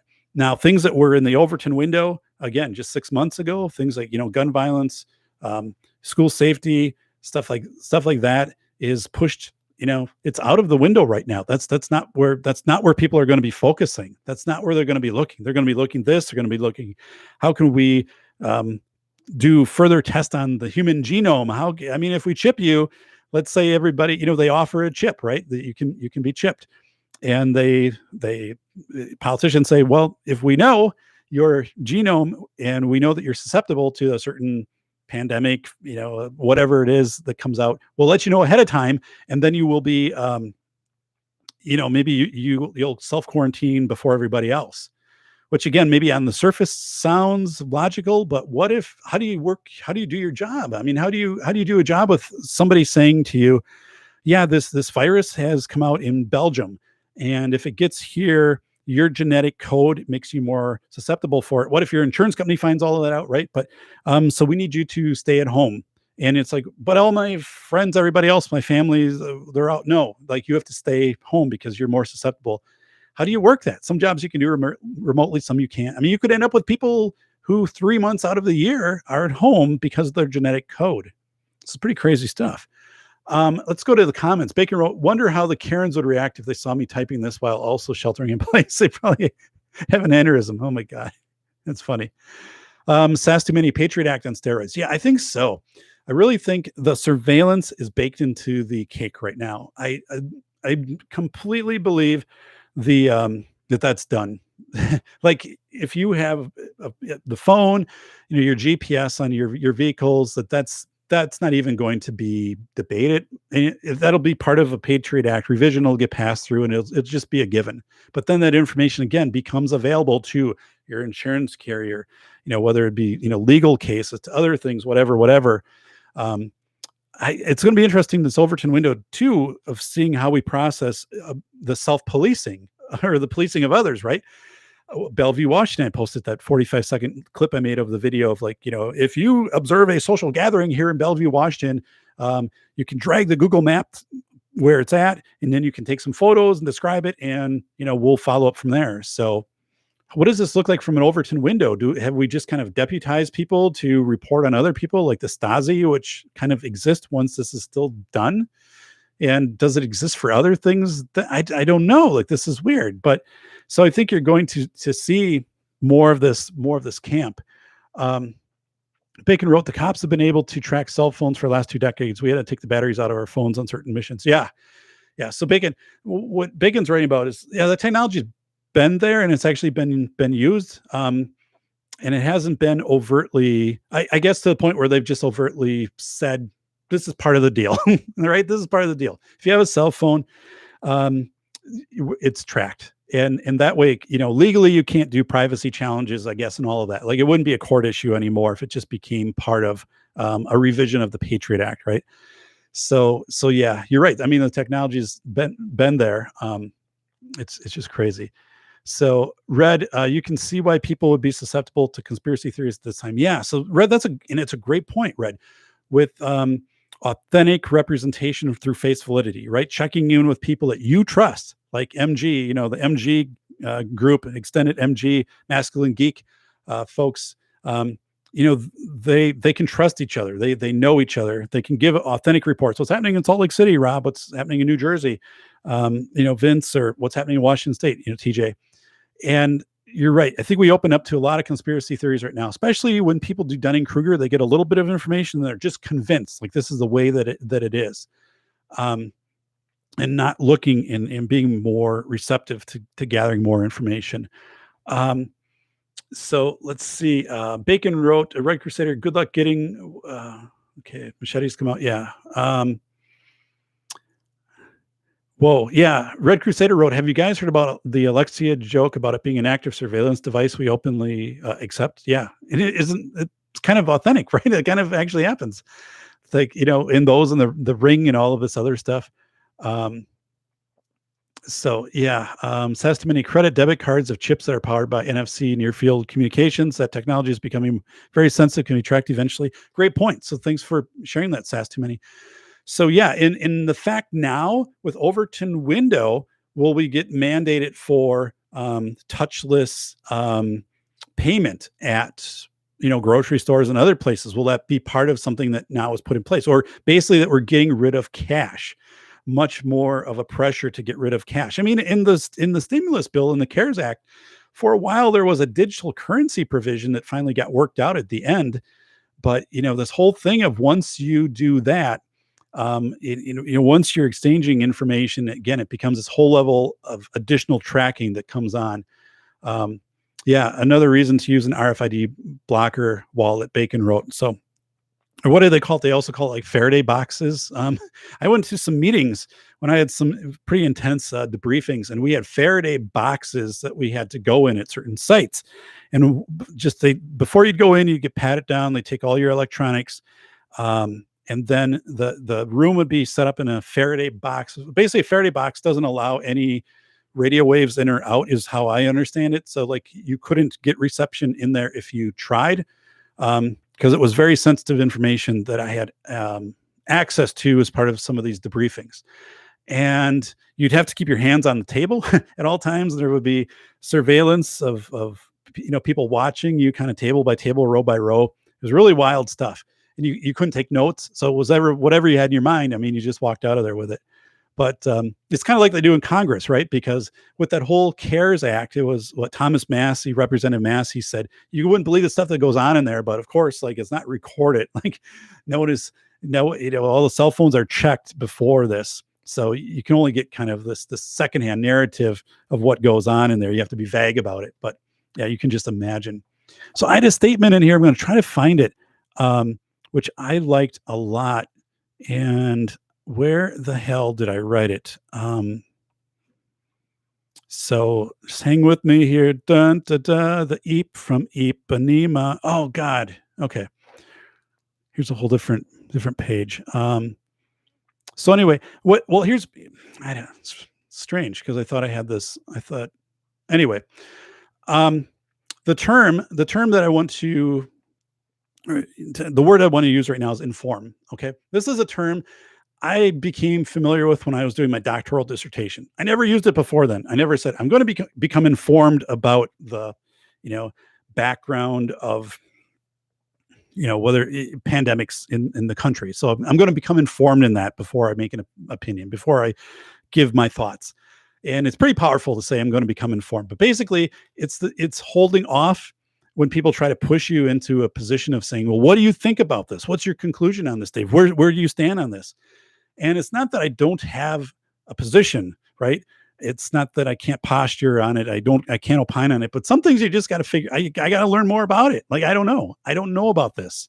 I've got to learn more about, for example, like what's happening with the economy, the economic easing and all of this. I've got to learn more of what actually is coming out on this. I've got to learn more about this, what the legislation might say for, schooling in the fall. People are asking me that all the time, right? Because I'm a school safety expert. Like, what's going to happen in fall? Are we going to be, schools will actually come back in fall? What do we do? What do we do if we have to shut down rapidly? And said, I don't know that. Like, we're 45 days into this, right? So I'm gathering information, but I'm going to inform myself of this. And then, I'll make some position statements based upon whatever. But it's really important to cite your resources, right? Whether right now for face validity, if you're authentically saying, when I went out today to the grocery store, like my member check in Tennessee was telling me yesterday, I went out to the grocery store. This is exactly what happened to me. But we have to be able to cite our sources and do that. Be able, I don't know what the hell that was. Be able to cite your sources. Be able to cite your sources. And that you have multiple sources, right? That you're getting different information from different sources. It's a key thing to presenting in a very how should I say? What I found when I went through the dissertation was when I was using the word informed, it bought me time, right, to get the information that I needed without someone thinking Dave doesn't know what the hell he's talking about on this. And maybe I didn't. Like, I would just say, like, this is outside of my wheelhouse. I know a lot of things, right? I know a lot of stuff, but I just don't know this well enough. So I need to get some information on it. Like, that's the whole thing of like small group theory. Like, you bring in people from experts. So when a pandemic hits United States, small group theory, you bring in transportation experts. How are things going to shake out for transportation? How about our semis? Well, we have to change because it can only transfer so much at so much weight and hours. Okay, we have to remedy that. When we do the Stafford Act, we have to change that. How about for communications? Okay, we're going to do studies. Well, we're going to have to do this on the internet. We can't, or this will have to be throttled or whatever. So like, you get all these people in with their expertise. So that's the whole thing, is like, just telling people, this is interesting to me. I need to become more informed before I give an opinion on it or take a position on it. And I found that to serve me really well. Now, earlier when I was younger, like I used to give an opinion probably on everything, right? And most of us probably did because you just felt that's the way you had to be. Like you couldn't be silent because if you said I don't know on this, people would just be you should know, like you should know, right? Everybody knows. But let me go over here in the chat room. RFID bracelets are installed in everything that plugs in and have a 15-year life batteries can really, yeah. So that's right now, like RFID, again, to identify something. And this Overton window, I mean, is it just going to be, we're going to have legislation to RFID more items, right? And our RFID, I mean, again, this comes into, whether it's personal, whether clothing just gets to be RFID'd. I mean, whatever. I mean, I don't know, but I think this whole window is open for that. Bacon wrote Faraday box, best place to have a couple spare phones and your vehicle's ECU. Yeah. They're going to make cash illegal at some point. Sass Too Many wrote. It kind of seems that way, right? It kind of seems, if you look at the quantitative easing that's coming out and the fact that they really pushed hard in the stimulus and the CARE Act until the very end to have a digital currency develop, a federal digital currency, that's not going to be far off. I mean, we're going to have some point where cash is just, and here's the Overton window to make it happen, right? The Overton window is saying it's too dangerous to have cash right now because it can transfer a virus, right? That can be the Overton window that becomes acceptable for the majority of people to get this narrative of saying, yeah, I mean, we can't do a dollar. I mean, if it wasn't going to get there with a virus, it would have got there through like fentanyl and all of this other stuff anyway, of saying, so much transfers on currency, it puts people at risk, and you profile out a couple people that die because of a reaction with currency that's tainted with fentanyl. But right now, the Overton window is pretty open. Or to say we're going to do some study, we're going to put some things in place, we're going to start like a pilot for some types of currency. Maybe Social Security will become a digital currency model. I mean, it kind of already, with the direct deposit, but maybe it starts. Maybe the Overton window within the next 6 months. So that's where we need to look at this Overton window and watch what things that gets proposed. And even though like we might sit here, and we're looking at this and say, yeah, I don't know, this doesn't seem like it makes sense to us. It might not make sense to us. It might be very sellable. It might be very sellable to someone that has the Dunning-Kruger effect. It might be easily sellable to them, right? Easily sellable that you need to do this. We need to get rid of currency. Yeah, the virus. I mean, it wouldn't take much to get a majority of the people on board with that right now. I just don't. I don't believe it would be a hard sell, and to have some phase out of saying we're going to do this over 18 months, and you'll be able to take your currency to the bank, and the bank will credit it to your accounts. You're not losing it. But I mean, we've had this in the past, right? When individual state currencies during the Civil War, Confederate currency and things like that. It's not like this hasn't happened before, but yeah, it could definitely happen now. Sass Too Many, exactly in the way Doc is talking about it. People got used to it and got other crap to worry about. Yeah. So Sass Too Many wrote that. So again, it's what people get used to. Back like March 1st, all of us were in a Taurus, think of a bagel that was pretty similar. We got up in the morning, did our routines, work, whatever. And then we got home, right? The NCAA was still happening. The NBA was still happening. Our trips that were scheduled for Disney were still happening. All of that was still there. That was all there. And then suddenly, right around, March 9th, it started to change. Some of these things started to shut down, or it's like, are we going to do the NCAA tournament without players and stuff like that? Disney starts to shut down a little bit later. And then all of a sudden, layoffs hit. Pandemic, stay at home, shelter in place, lockdowns, universities shutting down in person, all this stuff, it hits. So what that does is it takes us from our Taurus, which I wrote about in School of Errors, Rethinking School Safety in America, which for some reason has had a huge uptick in sales in the last few days. It's crazy. So I don't know who the promo guy is doing the stuff on this, but it's a good book. Like Chaos Theory, it's really good. It's hard copy. It's really well put together. Actually, I got a hold of my publisher today on some other stuff, and they said they're out of stock in the warehouse. So I don't know. They're in a lot of libraries. That's kind of a cool thing. I find out every day they get into more libraries. Yeah, Bacon, my poor Disney trip. God, that sucked. That sucked.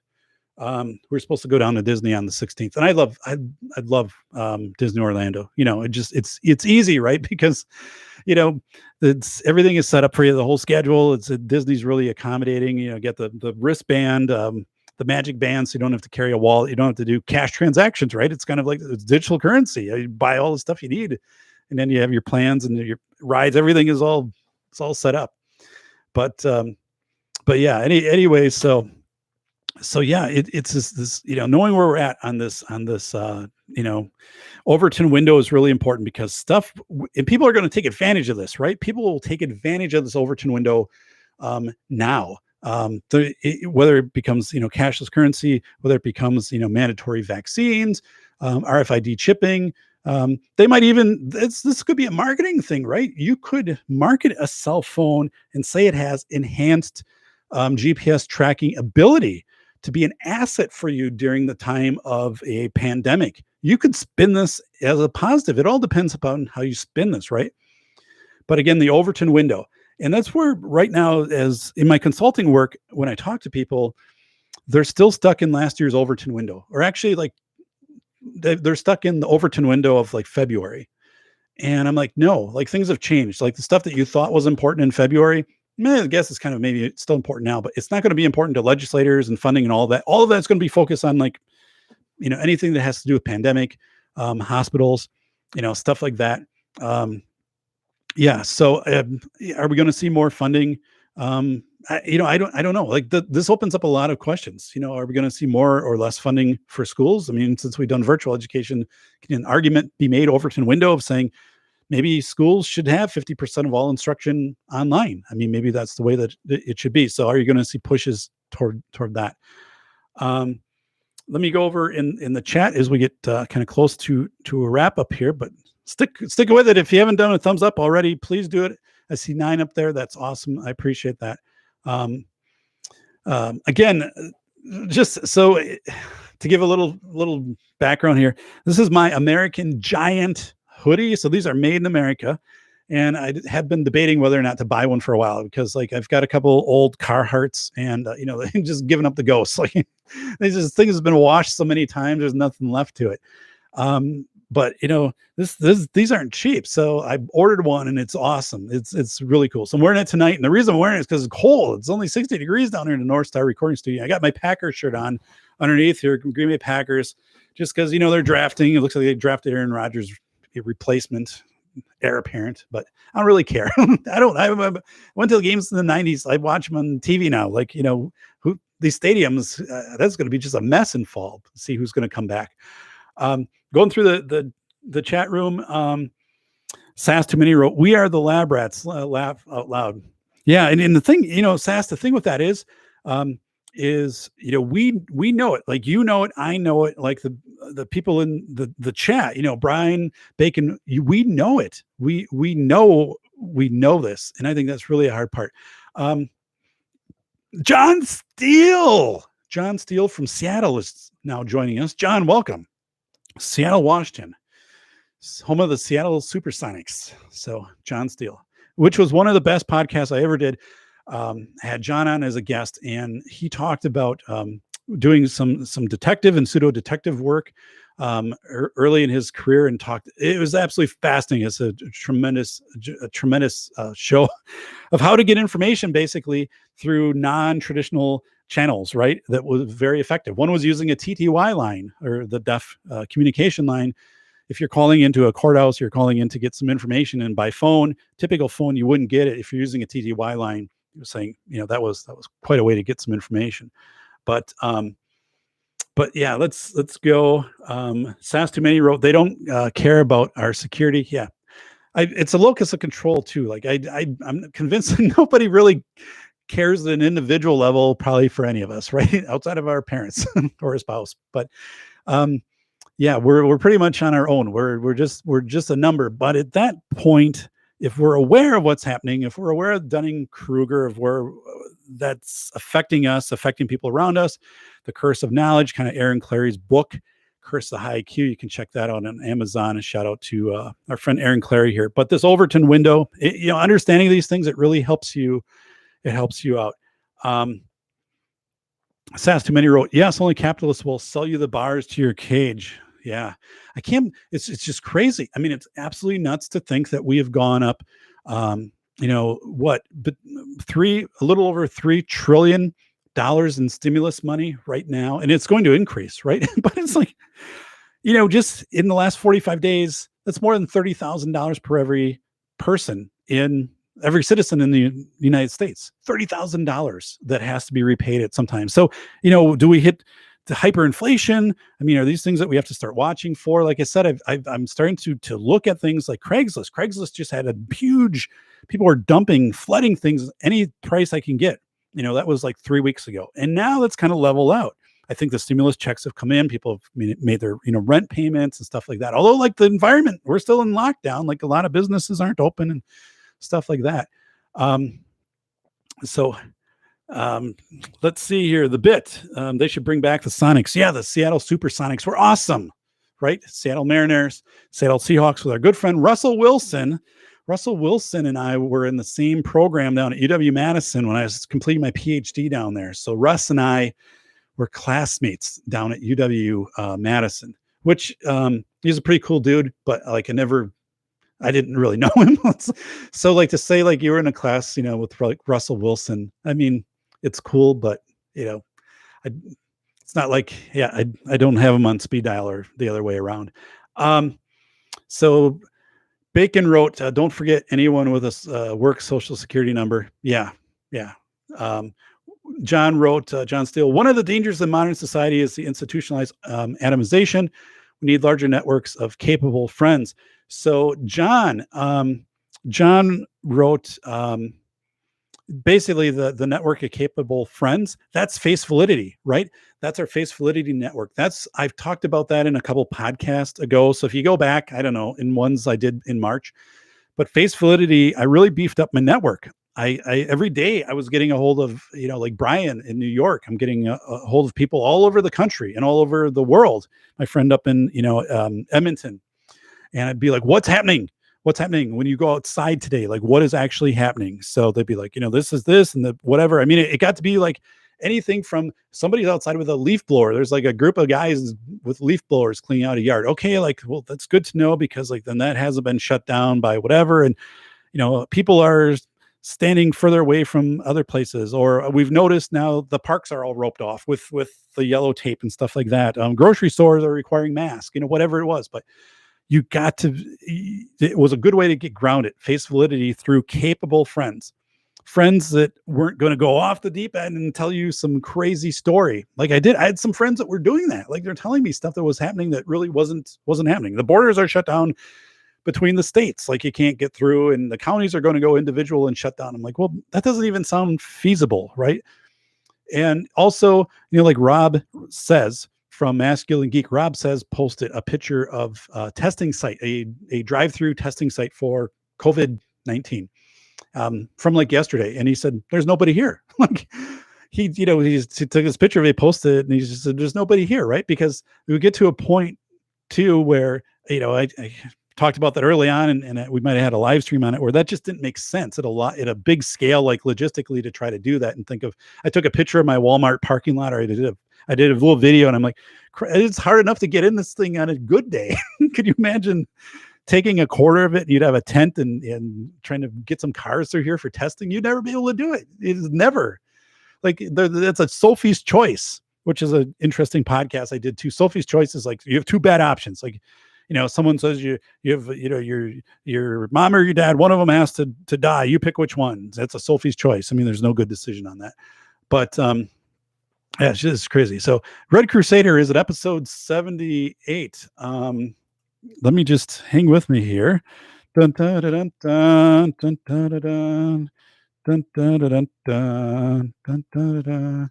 I was listening to Ann Sturzinger the other night do a live stream with somebody up in Canada. And it was it was a bad quality live stream, although it was really interesting, but it kept like cutting in and out. Like they had to keep like starting it over and over and over again. So I am checking here for it is episode 78.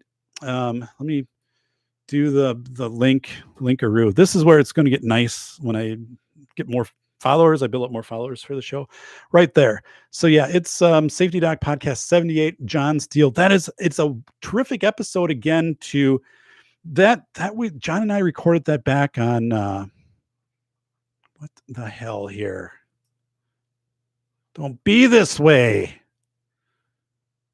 You gotta be kidding me. You gotta be, as Dickie Roberts would say, you gotta be knucking futs on this. When the hell did this thing happen? I don't know. So okay, August 26, 2018. So August 26, 2018. John and I recorded that. He was a guest on my show, and it's a great episode because a few things. One is John John Steele knows a lot about from his background in security. So he talks about that, of how to get information. So this is way before coronavirus, right? Way before any of that. I mean, it was like 2 years ago. So he talks about these ways and ways to get information. And the other part is John, is talking about Seattle, right? And how Seattle was changing and then having to weigh whether or not to stay in Seattle. So I think the title of the episode was Escaping Seattle, because, that's John lives in Seattle and was weighing whether or not to stay in Seattle with the changing things. So now it's a whole different variable, right? Because do you stay in a big metropolitan area because of pandemic? I mean, in, areas around here like Madison, where it's population dense, our state capital, they built the high rises downtown and they gave up parking spaces because they're going to use public transportation, got everybody sold on this. And now it's like they shut down most of the public transportation because of the pandemic risk. So, you're screwed. What do you do? We can't drive because we have safer at home. We don't have cars, or you have to rent a car through a car share thing, and no one's doing it. Uber shut down and that type of stuff. So, it just isn't, it's not there. So so it's a good episode too, if you think about, what are people going to choose, living urban or rural? And Aaron Clary and I talked the other night. Aaron gave me a call and he was talking about South Dakota. So, Aaron has land out in South Dakota and is building a place out there. Anybody that follows, Aaron Clary on the Clary podcast or Older Brother podcast, knows that he talks about that. So Aaron called and said, yeah, I'm seeing an uptick in people, buying land out here. So that's something I had expressed interest in. And he said, if you're, serious about it, you need to get out here sooner than later, because people in metro areas, Los Angeles, Seattle, Pacific Northwest, some of the bigger, metro areas, Sacramento, whatever, wanting to get out, wanting to get some land in a sparsely populated area. So hopefully that just doesn't cause South Dakota to to suck then, because everybody moves there with and brings their problems and issues and starts to replicate and create the, that they have to have this, a Starbucks and all of this and things, and pretty soon it becomes a metropolis. I don't think so. But I had a friend who a year ago bought land up in northern Wisconsin, like 80 acres, very rural. He had to drive 5 miles just to get to the small town where like the bar is also the grocery store. And he's a retired school principal of like 30 years. But he's like a couple of years older than I am. And I'm like, why? I'm like, why did you do that? And I was just curious. Like, it wasn't. And he's like, I just want to be away from people. Like me and my wife, like, we just want to be over here. Like, we don't want to, we just don't want to be around traffic and congested. Like, I just want to be out here. This is just what I want to do. And I'm like, yeah, it's kind of cool. And, like right now there's a benefit. I live in a town that's not that big. And we do have a fair amount of space kind of where we're at right here, which is good. But I'm like, yeah, I'm glad I didn't move to a bigger metro right now, because again, if I go to Madison 40 miles away, you go to the grocery store there, you're waiting in a big line because everybody else is trying to get those, those same assets. The malls are shut down. Transportation is shut down. If you're trying to get anything, someone to come in and help you with electrical, bring in appliances, like a friend was talking about that. He's like, I just had like something delivered and they delivered it to the door and then bring it inside. So like he and his brother had to like get this thing inside and I don't know, I think it was a range or something like that, and then get it hooked up. It was just crazy. Bacon wrote, any episode of John Steele's a good one. Yeah, it is a great episode. And that's, back then I was doing a really good job with my leveling, which I do now also. Like, this is live, so I don't have the ability to do all the leveling, but that was a show John and I recorded. Then I did a lot of post-production to make sure it was a really good quality. So when you listen to it, like if you do it on YouTube, or if you listen to it download the MP3, it's a really, good quality. It's great. Like, do it if you're out, outside doing anything, if you're working in the garage, if you're driving somewhere, just download it and throw it on. Bacon, or Sast wrote, real estate is down, no buyers, too much supply. Yeah. So in general, and John wrote, so John said, I plan on selling my condo in May if the market holds. Yeah. So I have a friend, Face Validity, who's a realtor, and he said things are locked up right now because, one, people aren't going to, they're telling me we're not going to put our house up for sale, because unless we absolutely have to, because we're who's going to be buying right now? We're going to have to capitulate so much with it. And the other thing is, I mean, if you're a buyer, you can tell people have been laid off. The market, the velocity of money. So I give you $1. How long do you have that dollar before it goes to somebody else, and before it goes to somebody else? The velocity of money is really slowed down. So, how are these mortgage markets going to look? People saying now, realtor friend is telling me they're requesting more money down on homes. So you got to deal with that. Just crazy stuff. So,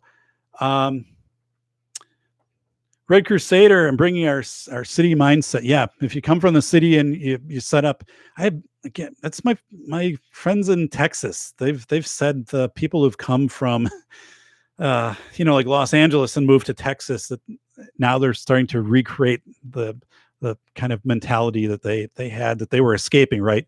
It's really frustrating for them.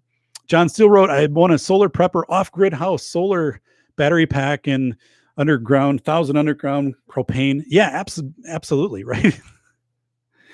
It's weird. Like, my mindset, and this will be another live stream I'll do. I've been putting this together, and I think I'll take some of the things that Bacon wrote too about, terminology we're used to, but some of the things that have permanently changed. And like, for me, one of the things that's changed is we have a secondary pantry now, a second pantry.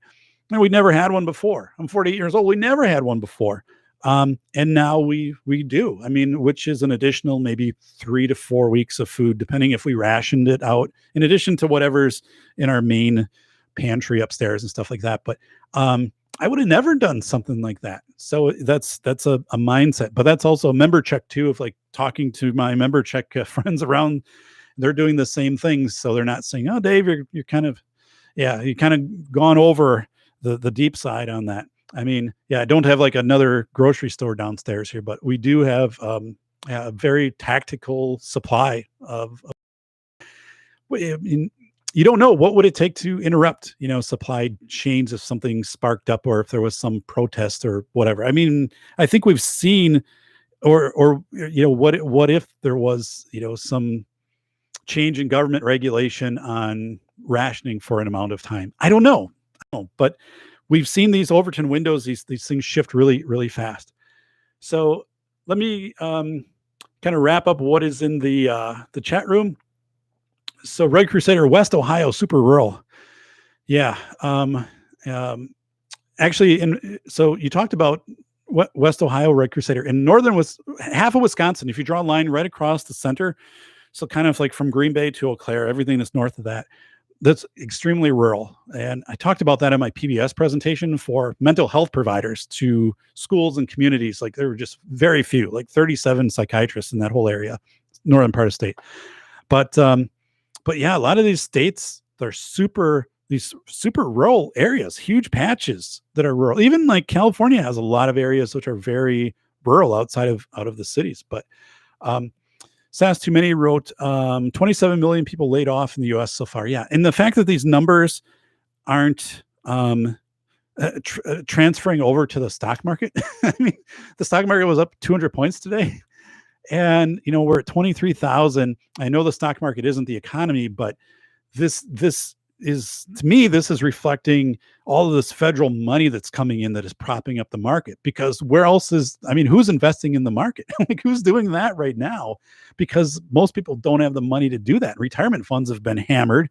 You know, a lot of companies are suspending 401k matches, things like that. People are unemployed, so they're not, you know, they're maybe idling any deductions that they were having taken out, if they are still getting some I know, contract pay or whatever it is. So it's just really weird. Brian Bowden wrote, if it's a buyer's market, as for the people holding their homes, new taxes will be for the sale. Yeah. So it's interesting. We've lived here 17 years and the house is paid off, but I wouldn't want to be on a house with a big mortgage right now, in an area which is probably everywhere, right? That has a lot of layoffs, a lot of economic uncertainty. So John Steele wrote, yeah, let me know if you want to do a show on urban prepping. John, if you're sending that my way, I'd love to. So just email me or hit me up in Twitter with a DM. I'd love to do that, because so here's a Dunning-Kruger. Like, I just don't know a lot about that, right?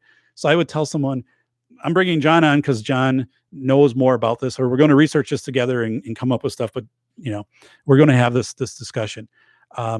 So yeah, but someone would be like, oh, like, I'm an expert at this. Like, I've already got this. That's Dunning. It can't be that hard, right? You just, you know, until you actually have to go out and set up a trap of how to get a rabbit. You have to know how to gut a fish, and you have to know how to cook with propane, and you have to do these things. You have to chop firewood. Yeah. Then this Overton window is like, I guess I don't know as much as I did know, or I thought I knew, or it's just simply people are just ignorant and they're just like, whatever, you know. And that's the part that gets really dangerous. Or Dunning-Kruger, they just don't ever get it.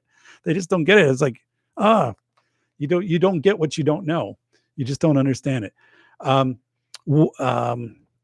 Sass Too Many wrote, the Fed will fight deflation at all costs. Yeah, I think so. Like, that's exactly what's been coming out. So when I'm looking at the banks right now, I'm like, there's no way they're letting the banks fall, like, or even fumble during this time. They've done everything to prop up the banks. So it's not like 2008. Like, they're keeping the banks like really, well, I guess they kept the banks, you know, liquid with the measures in 2008 also, but they are just absolutely unwilling, you know, the Fed, to have anything happen with the banking system. So what did Brian wrote? Someone wrote something. I wanted to get it here. Oh, Brian Bowden wrote, like I said, what if an EMP is a detonator, or electromagnetic pulse? So it's interesting, Brian, that you wrote about that, because I've been thinking about it. An EMP, you know, what was it back in the 1800s? They had a solar flare that wiped out a lot of the telegraph wires and stuff like it, just burned them, right? I mean, but now you could have an EMP, which is militarized. Like, it could be sent up and wipe out certain satellites, or it could be detonated to wipe out part of an electrical grid or your communication devices. And it's, so that technology is all there, like all dark ops type of stuff. I don't know. I mean, if that happened, wow. I do know that there's a recovery system in place that the U.S. government has for critical operations, which really it's like just hours to put up some of that stuff, but it's not the part where we get our cell phones back or anything. So here I was out, you know, I'm out running the other night on more like walking on the track. So I did like 5 miles walk on track, 20 laps, but it's late at night. I go out when it's late. It's like 11 o'clock. And I'm thinking of this movie. Like, if I were to do a movie about the coronavirus, and it's like to be an action movie, right? This action movie, here's how I'd set it up. So you get like two guys who are walking on a track at night. So it's dark, and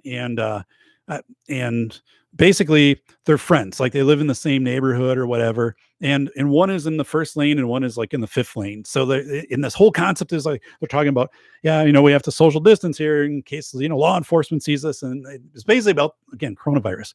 But you then, as they go around, suddenly in the background, there are like 2 squad cars who just like fly by with the lights on, right? In the road that goes by the track, but they don't stop in.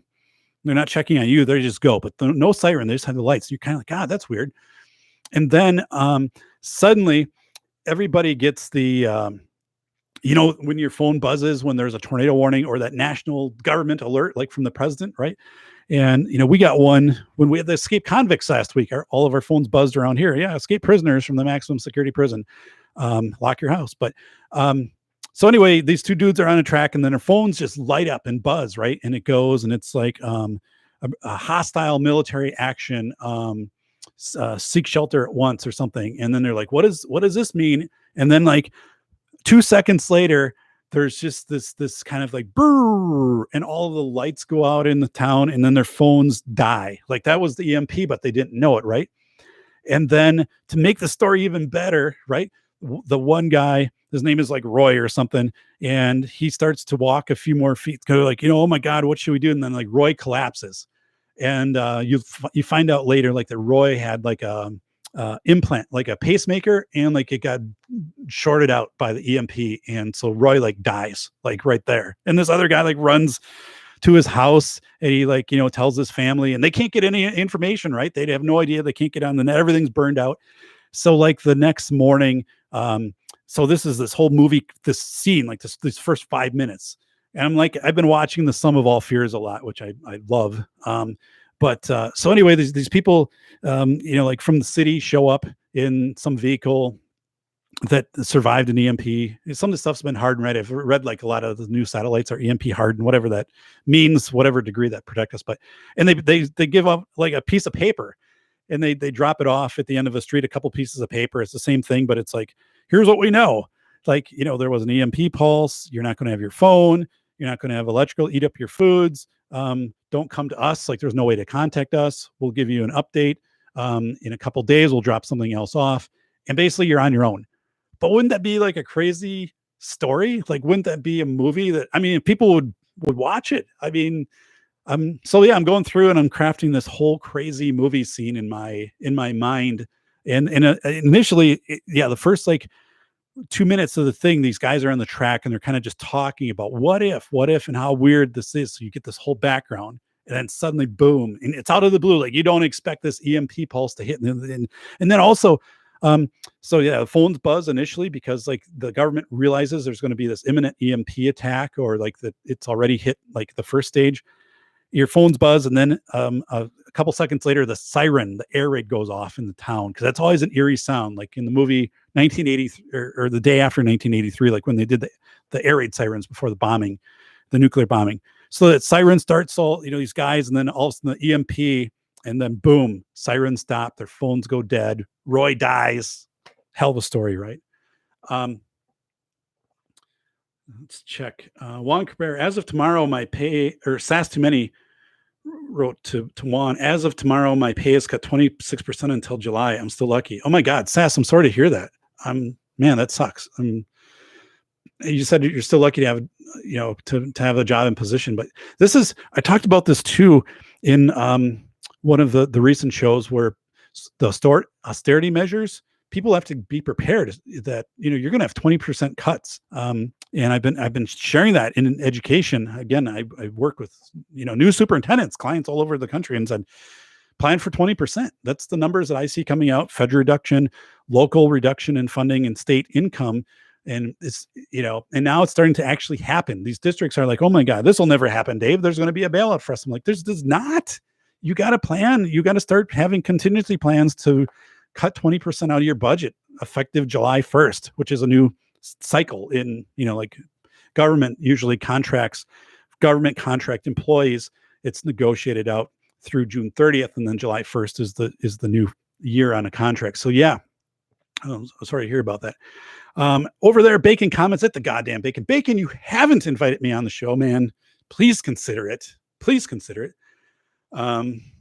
So yeah, Juan Cabrera wrote to Sass, it sucks, but it beats being unemployed. Yeah. And I know people, obviously, that's the one thing I know. I know many more people who are unemployed than people who have been infected with coronavirus, but that sucks. I retired in June, so I already hit the change of schedule. Like it took a while to kind of power down from a regular schedule. And right now, for people who are having to do that rapidly and not anticipate it, like I anticipated retiring, right? I knew I was going to retire. but it's really hard. It's really hard to process and to go through all of that when your day looks weird, like you're getting up and your hours are different, or your work just isn't there. You're not sure when it's going to come back, and isn't that crazy? I mean, it just is really weird. And so, I mean, I go through it when I was in June and July and processing through these things. Um, it's just crazy, because I mean, then I knew it was going to happen.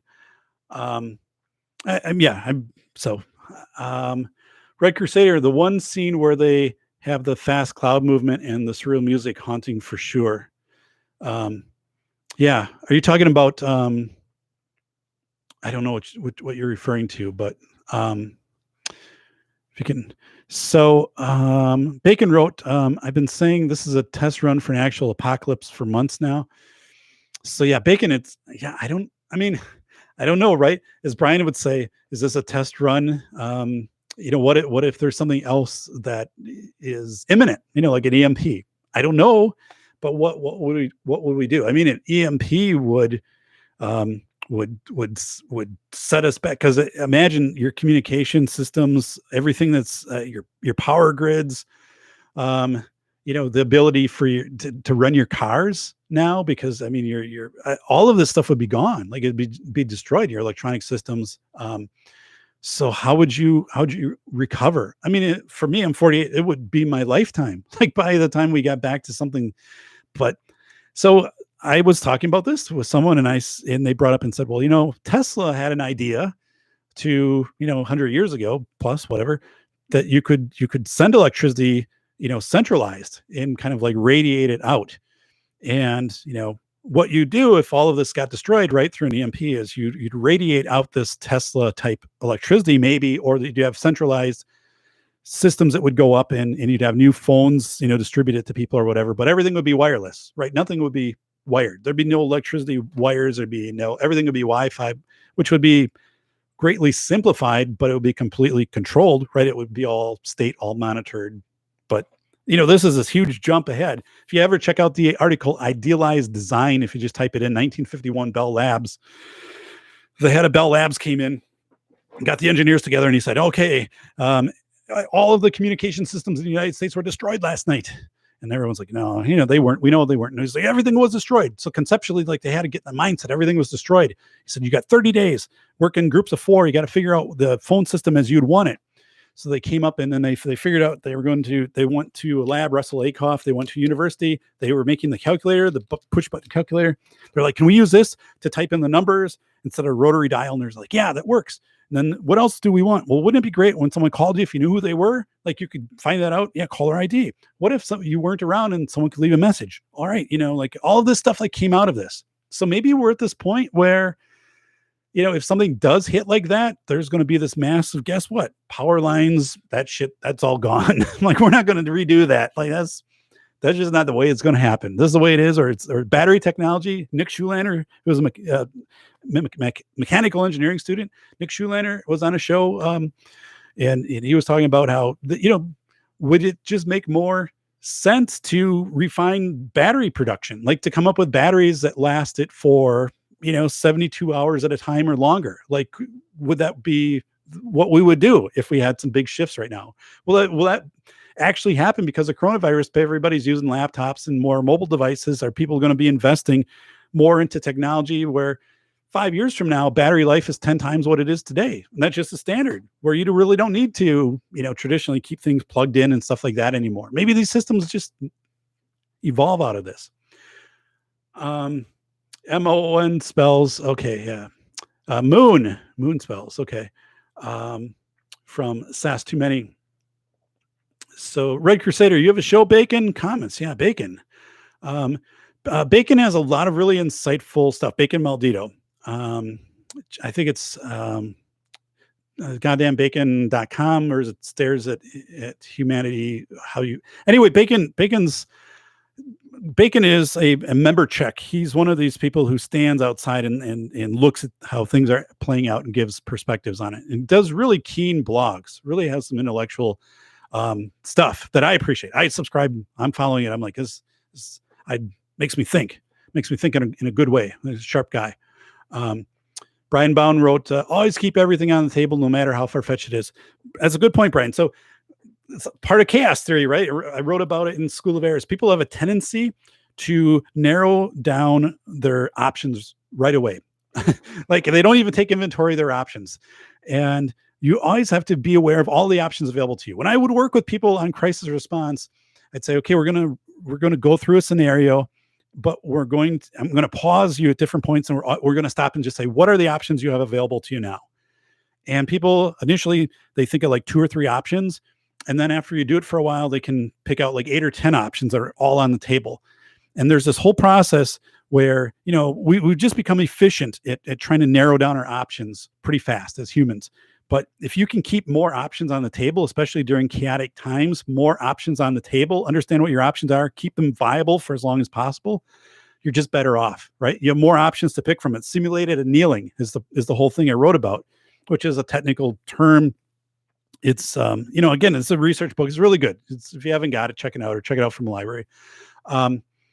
It's good stuff. And I think Kindle's like down to $15. I have nothing to do with that because I do a publishing contract.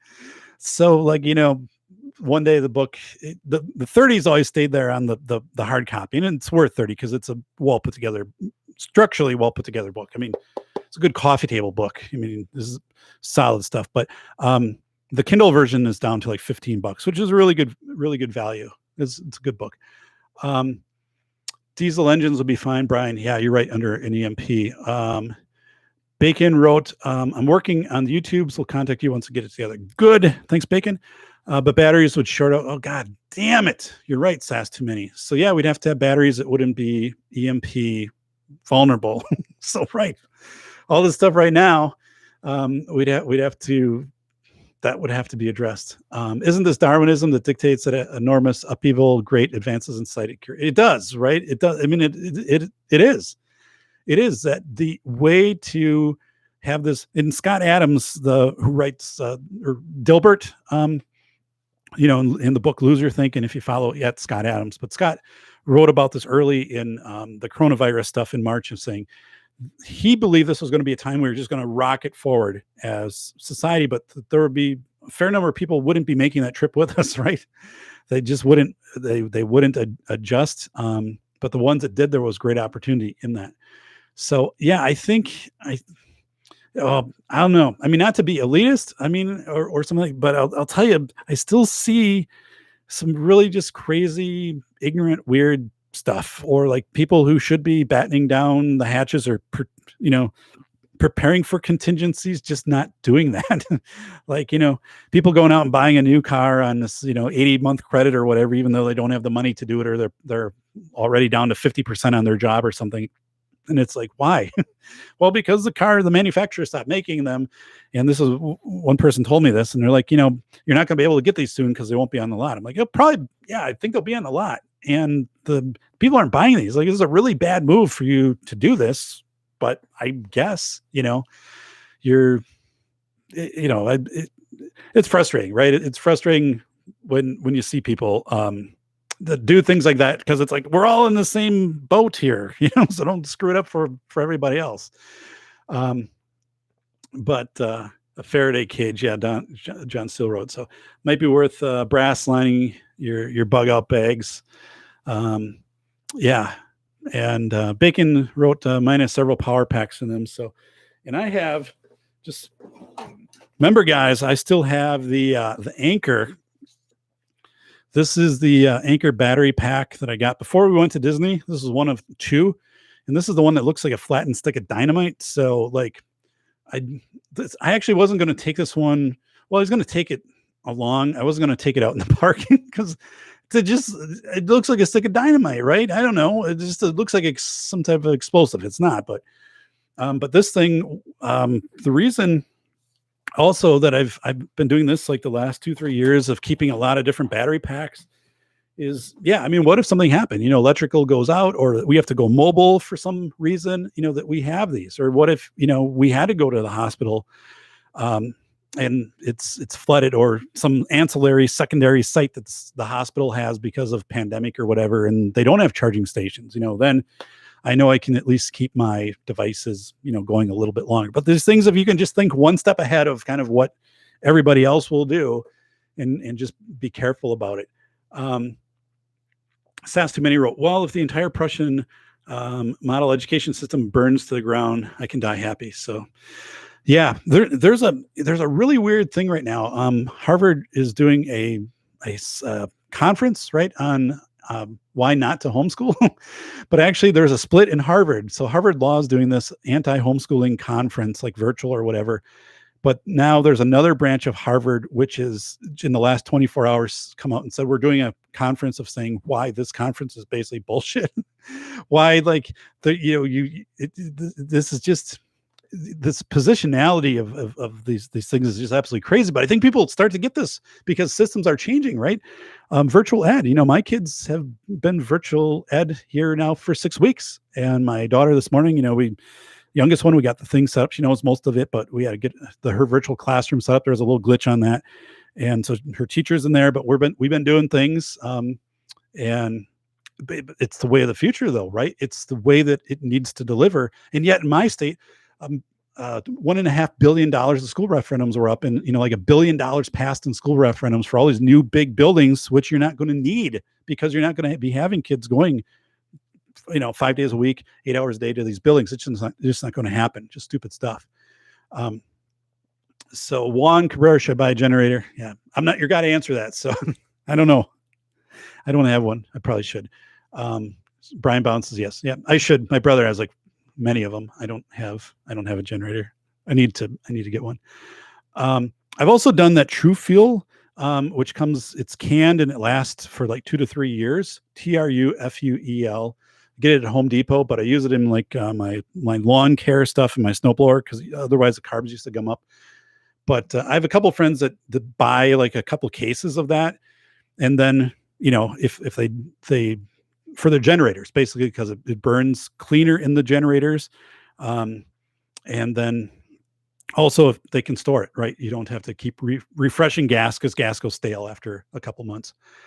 So Jim Mallard Report, the irony, anti-homeschool via online. Yeah, there's some really strange positions coming out. I think that will come to a head pretty fast. Bacon wrote, other things to have on hand just in case most people don't think of: a bicycle, a bike rack. Yep, got those 2 things. 5-gallon gas can. Yep. 2-gallon ready in the car. Filled just in case shit hits the fan, right? No perishable food. Machetes. Yeah, that's good stuff. And good advice, yeah, to keep some extra gas on hand so you can transport out. Sass Too Many, skyrocketing education costs, what amounts to indentured servitude is proof the system must die. Yeah, the legacy costs on education are unbelievable, right? For pension plans, for post-employment benefits, and then just to keep these buildings going, right? Again, in my area, they pass these referendums and they put up these buildings that have 1,000-seat theaters, for a small town, and artificial turf fields that have to be kept up and maintained and stuff like that. And when you start to think about what you have to do and you have to heat this and maintain it and all of this stuff, you create these very expensive monolithic structures. And so just, wrapping up over here, the Mallory Report, Pennsylvania wants to spend $2 billion on fixing toxic school buildings. Holy smokes, $2 billion is a hell of a lot of money.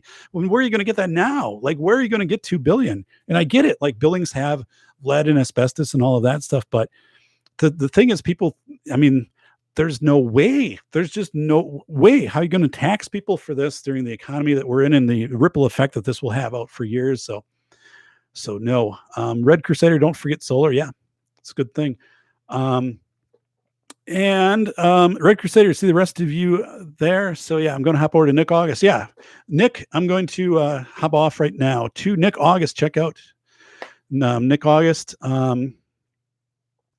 Doc, by the way, this live stream is great. Oh, hey, Juan, thank you. I appreciate that. I didn't know whether or not to do one tonight because I don't know. Like, it's just been shitty weather here, so I wasn't like in the best mood. But I'm like, I want to do one. I had my notes ready, but I'm more of like, if it's sunny out, I guess that reflects in my overall demeanor and personality. And we've had like just this cold stretch. But I'm like, no, I want to do it. Like, I want to do it. Love it. So, Bacon Sast, Juan, Jim, Brian, Red. Thanks, guys. Thanks for being in the show. Again, if you can hit like if you haven't already done so, if you can give me a thumbs up, I appreciate it. Thank you. We got up to 11. If you can share this out with people. Big thing, too, is if you subscribe to this channel, because this is episode 131. Always do it on video, always release in video and audio, and do a blog post. So, and you go back to it, you can pull out the information. You might just, and check out that podcast 78 with John Steele that I did. That's a really great one. John is anytime you can get John Steele on, there's so many. I mean, the one with Brian Bowden, when Brian and I are talking about face validity early on in the coronavirus. I mean, there's just this roster of really good shows, to go back on. So, and my stuff isn't monetized or stuff like that. You're not going to get pushed a whole bunch of stuff. Maybe like buy the book, but at least, you can check it out, leave a review for it, whatever. But all right, guys, I am calling it a night here. It is 10:05 here in southern Wisconsin, which means that it's time for me to get upstairs, find out who the Packers pissed away a couple draft picks on, head down to the track to do my walking, get to bed. It's going to be warmer this week. So take care, everybody. I appreciate it. So yeah, today, Dunning-Kruger effect, the Overton window, and, the curse of knowledge. Just, we had a really good discussion, and I'm going to post some really cool graphics in the blog post, which is always my pinned tweet once I get this out.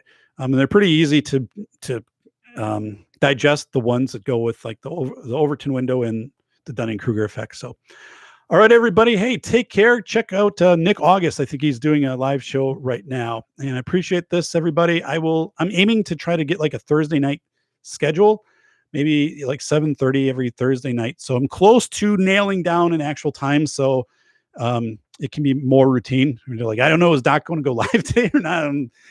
I decided like 4:00 this afternoon. So to make it easier, Wednesday is Masculine Geek. Tuesday is the Mallory Report, but Thursday might work out for me. So take care, everybody. Well wishes from down here in the North Star Recording Studio, from the home of the Safety Doc and School of Airs, Rethinking School Safety in America, the most honest book about the $3 billion school safety industry. All right. Appreciate all you guys a whole hell of a lot. All right, buddies. Take care.